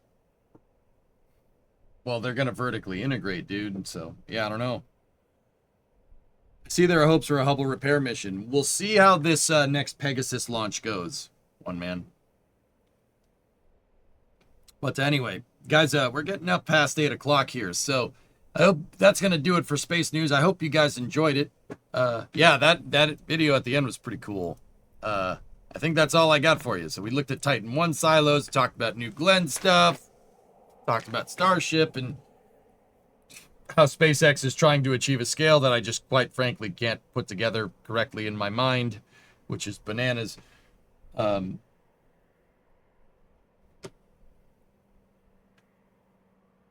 Putting data centers in space makes no sense because the infrastructure does not make sense. Even if you had an aggregate link system for your data center, you're still only in the tens of gigabyte download compared to that terabyte data that data centers need. Your power is free. You pay no utility bill in space. Now consider it.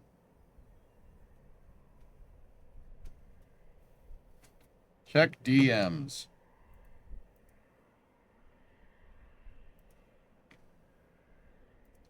Yeah, I saw that. Starship, some of the pad got a little damaged, but that's okay. We can talk about that maybe tomorrow. Yeah, no problem, guys. I hope you enjoyed it. Free power doesn't solve the bandwidth problems you have.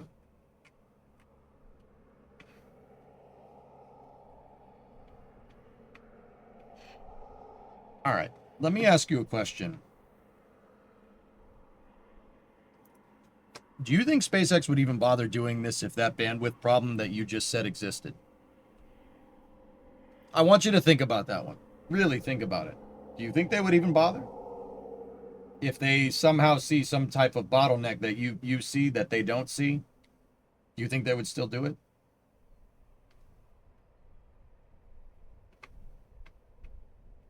It looks like the GSE damaged itself. Oh my. Yeah, from what Fluffy was linking.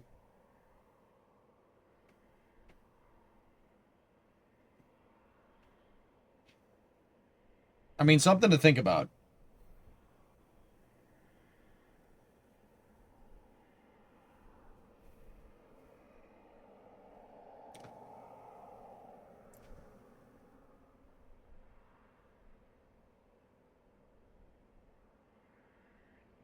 Like at this point, guys, I'm fairly confident that SpaceX has pretty much any pain points, let's say, for orbital data centers pretty much figured out.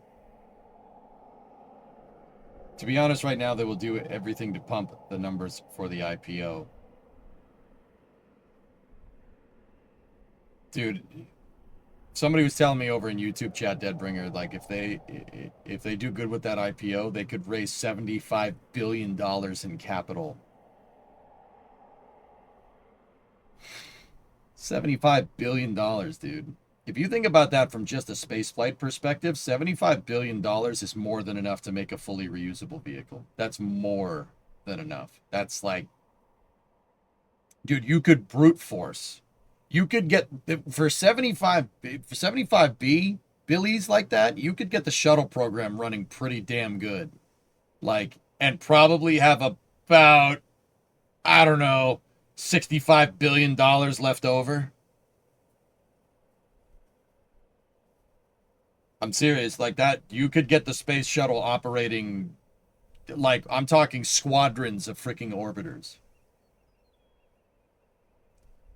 Just did the math. You need about 2.7 kilometers a second from the surface of the moon for an accelerator to escape Earth orbit. The satellites have thrusters on them, though, Lava. Saturn V? With Saturn V's blackness, you could... You could launch 75 billion. You could probably launch Saturn V's on the same frequency as Falcon 9 at that point. That's a guess.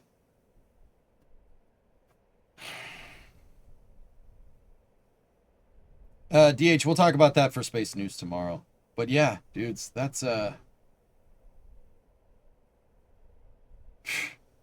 75 Bs. Saturn V isn't a good example to use here. For 75 billion, you could get a Saturn V launching every other day. I know it's not the best example, but somebody asked. Like that is insane. Think about that, what that really means for a moment. 3 or 4 Saturn V's a week.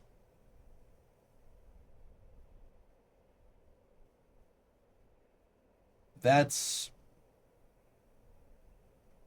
let's see, 120 tons a pop, 40, almost 500 tons a week to space. Starship is going to exceed that if Elon has his way.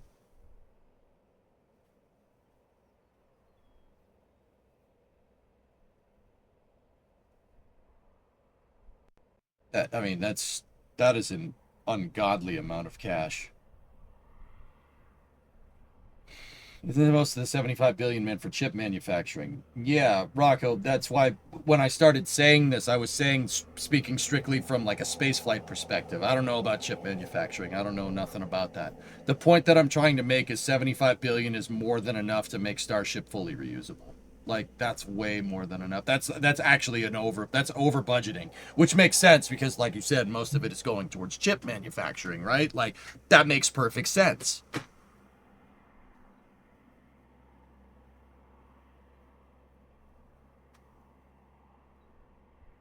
Could and should, those engines, no thank you, let's go with the Starship methods instead. Once again, I'm just telling you what a viewer asked me, and you disagree with what a question that I answered. My first inkling was the shuttle. You could get the shuttle program. Yeah, you could get the shuttle program operating pretty much on a daily basis for 75 Bs. And probably have, I don't know. I said, yeah, that'd cost you about $10 billion to get the shuttle running. Like, maybe launching once a week. Yeah, you could do that for 10 billion. Maybe 15. In which case you have $60 billion left over to do whatever. Maybe AI can speed up Starship development. AI is only as good as what it's trained on, dude. And the Starship program is going to need new novel ideas. It's going to be a while before AI like designs a rocket from the ground up. To be 100% honest with you, though, if I was SpaceX, here's what I'd be using Grok for. I'd be using Grok for telemetry analysis and data queries. Think about it. That's what I would be using it for. I would be using it to stockpile Falcon 9 flight telemetry, Starship flight telemetry. I'd be using it for processes and data, basically data analysis on telemetry simulations. Yeah. And then simulation computing on top of that. You know, you launch a Starship, right? It has all the data. You launch another Starship, it has the data. Now it has, you know, you launch 3, you get 3 points of data, and now you can run with it. Yeah. That's what I would be using. I'd be using it for data analysis to make more reliable launch vehicles. That's just me, though. Normal machine algorithms would be way more efficient than using autoregressive large language models like Grok. Yeah, I know. SpaceX already does that. For what it's worth. They've been doing that for years. Why do you think Falcon 9 is so damn reliable? That's why.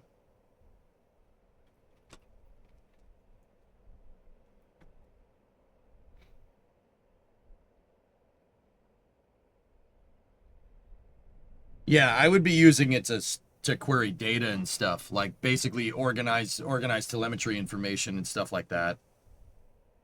But yeah, I mean, you could make the argument that they don't need that, but they probably will because, you know, they just merged with XAI. Like, I mean, I'm just putting it out there, dude. All right, dudes, that's gonna do it for me. I'm gonna go check on Bree. I'm gonna go get some dinner. I'll talk to you guys later. Thank you very much for watching. I hope you enjoyed this space news. We'll be back tomorrow. So I'm going to be here at just a little bit before 11 a.m. We have the Artemis 3 crew announcement.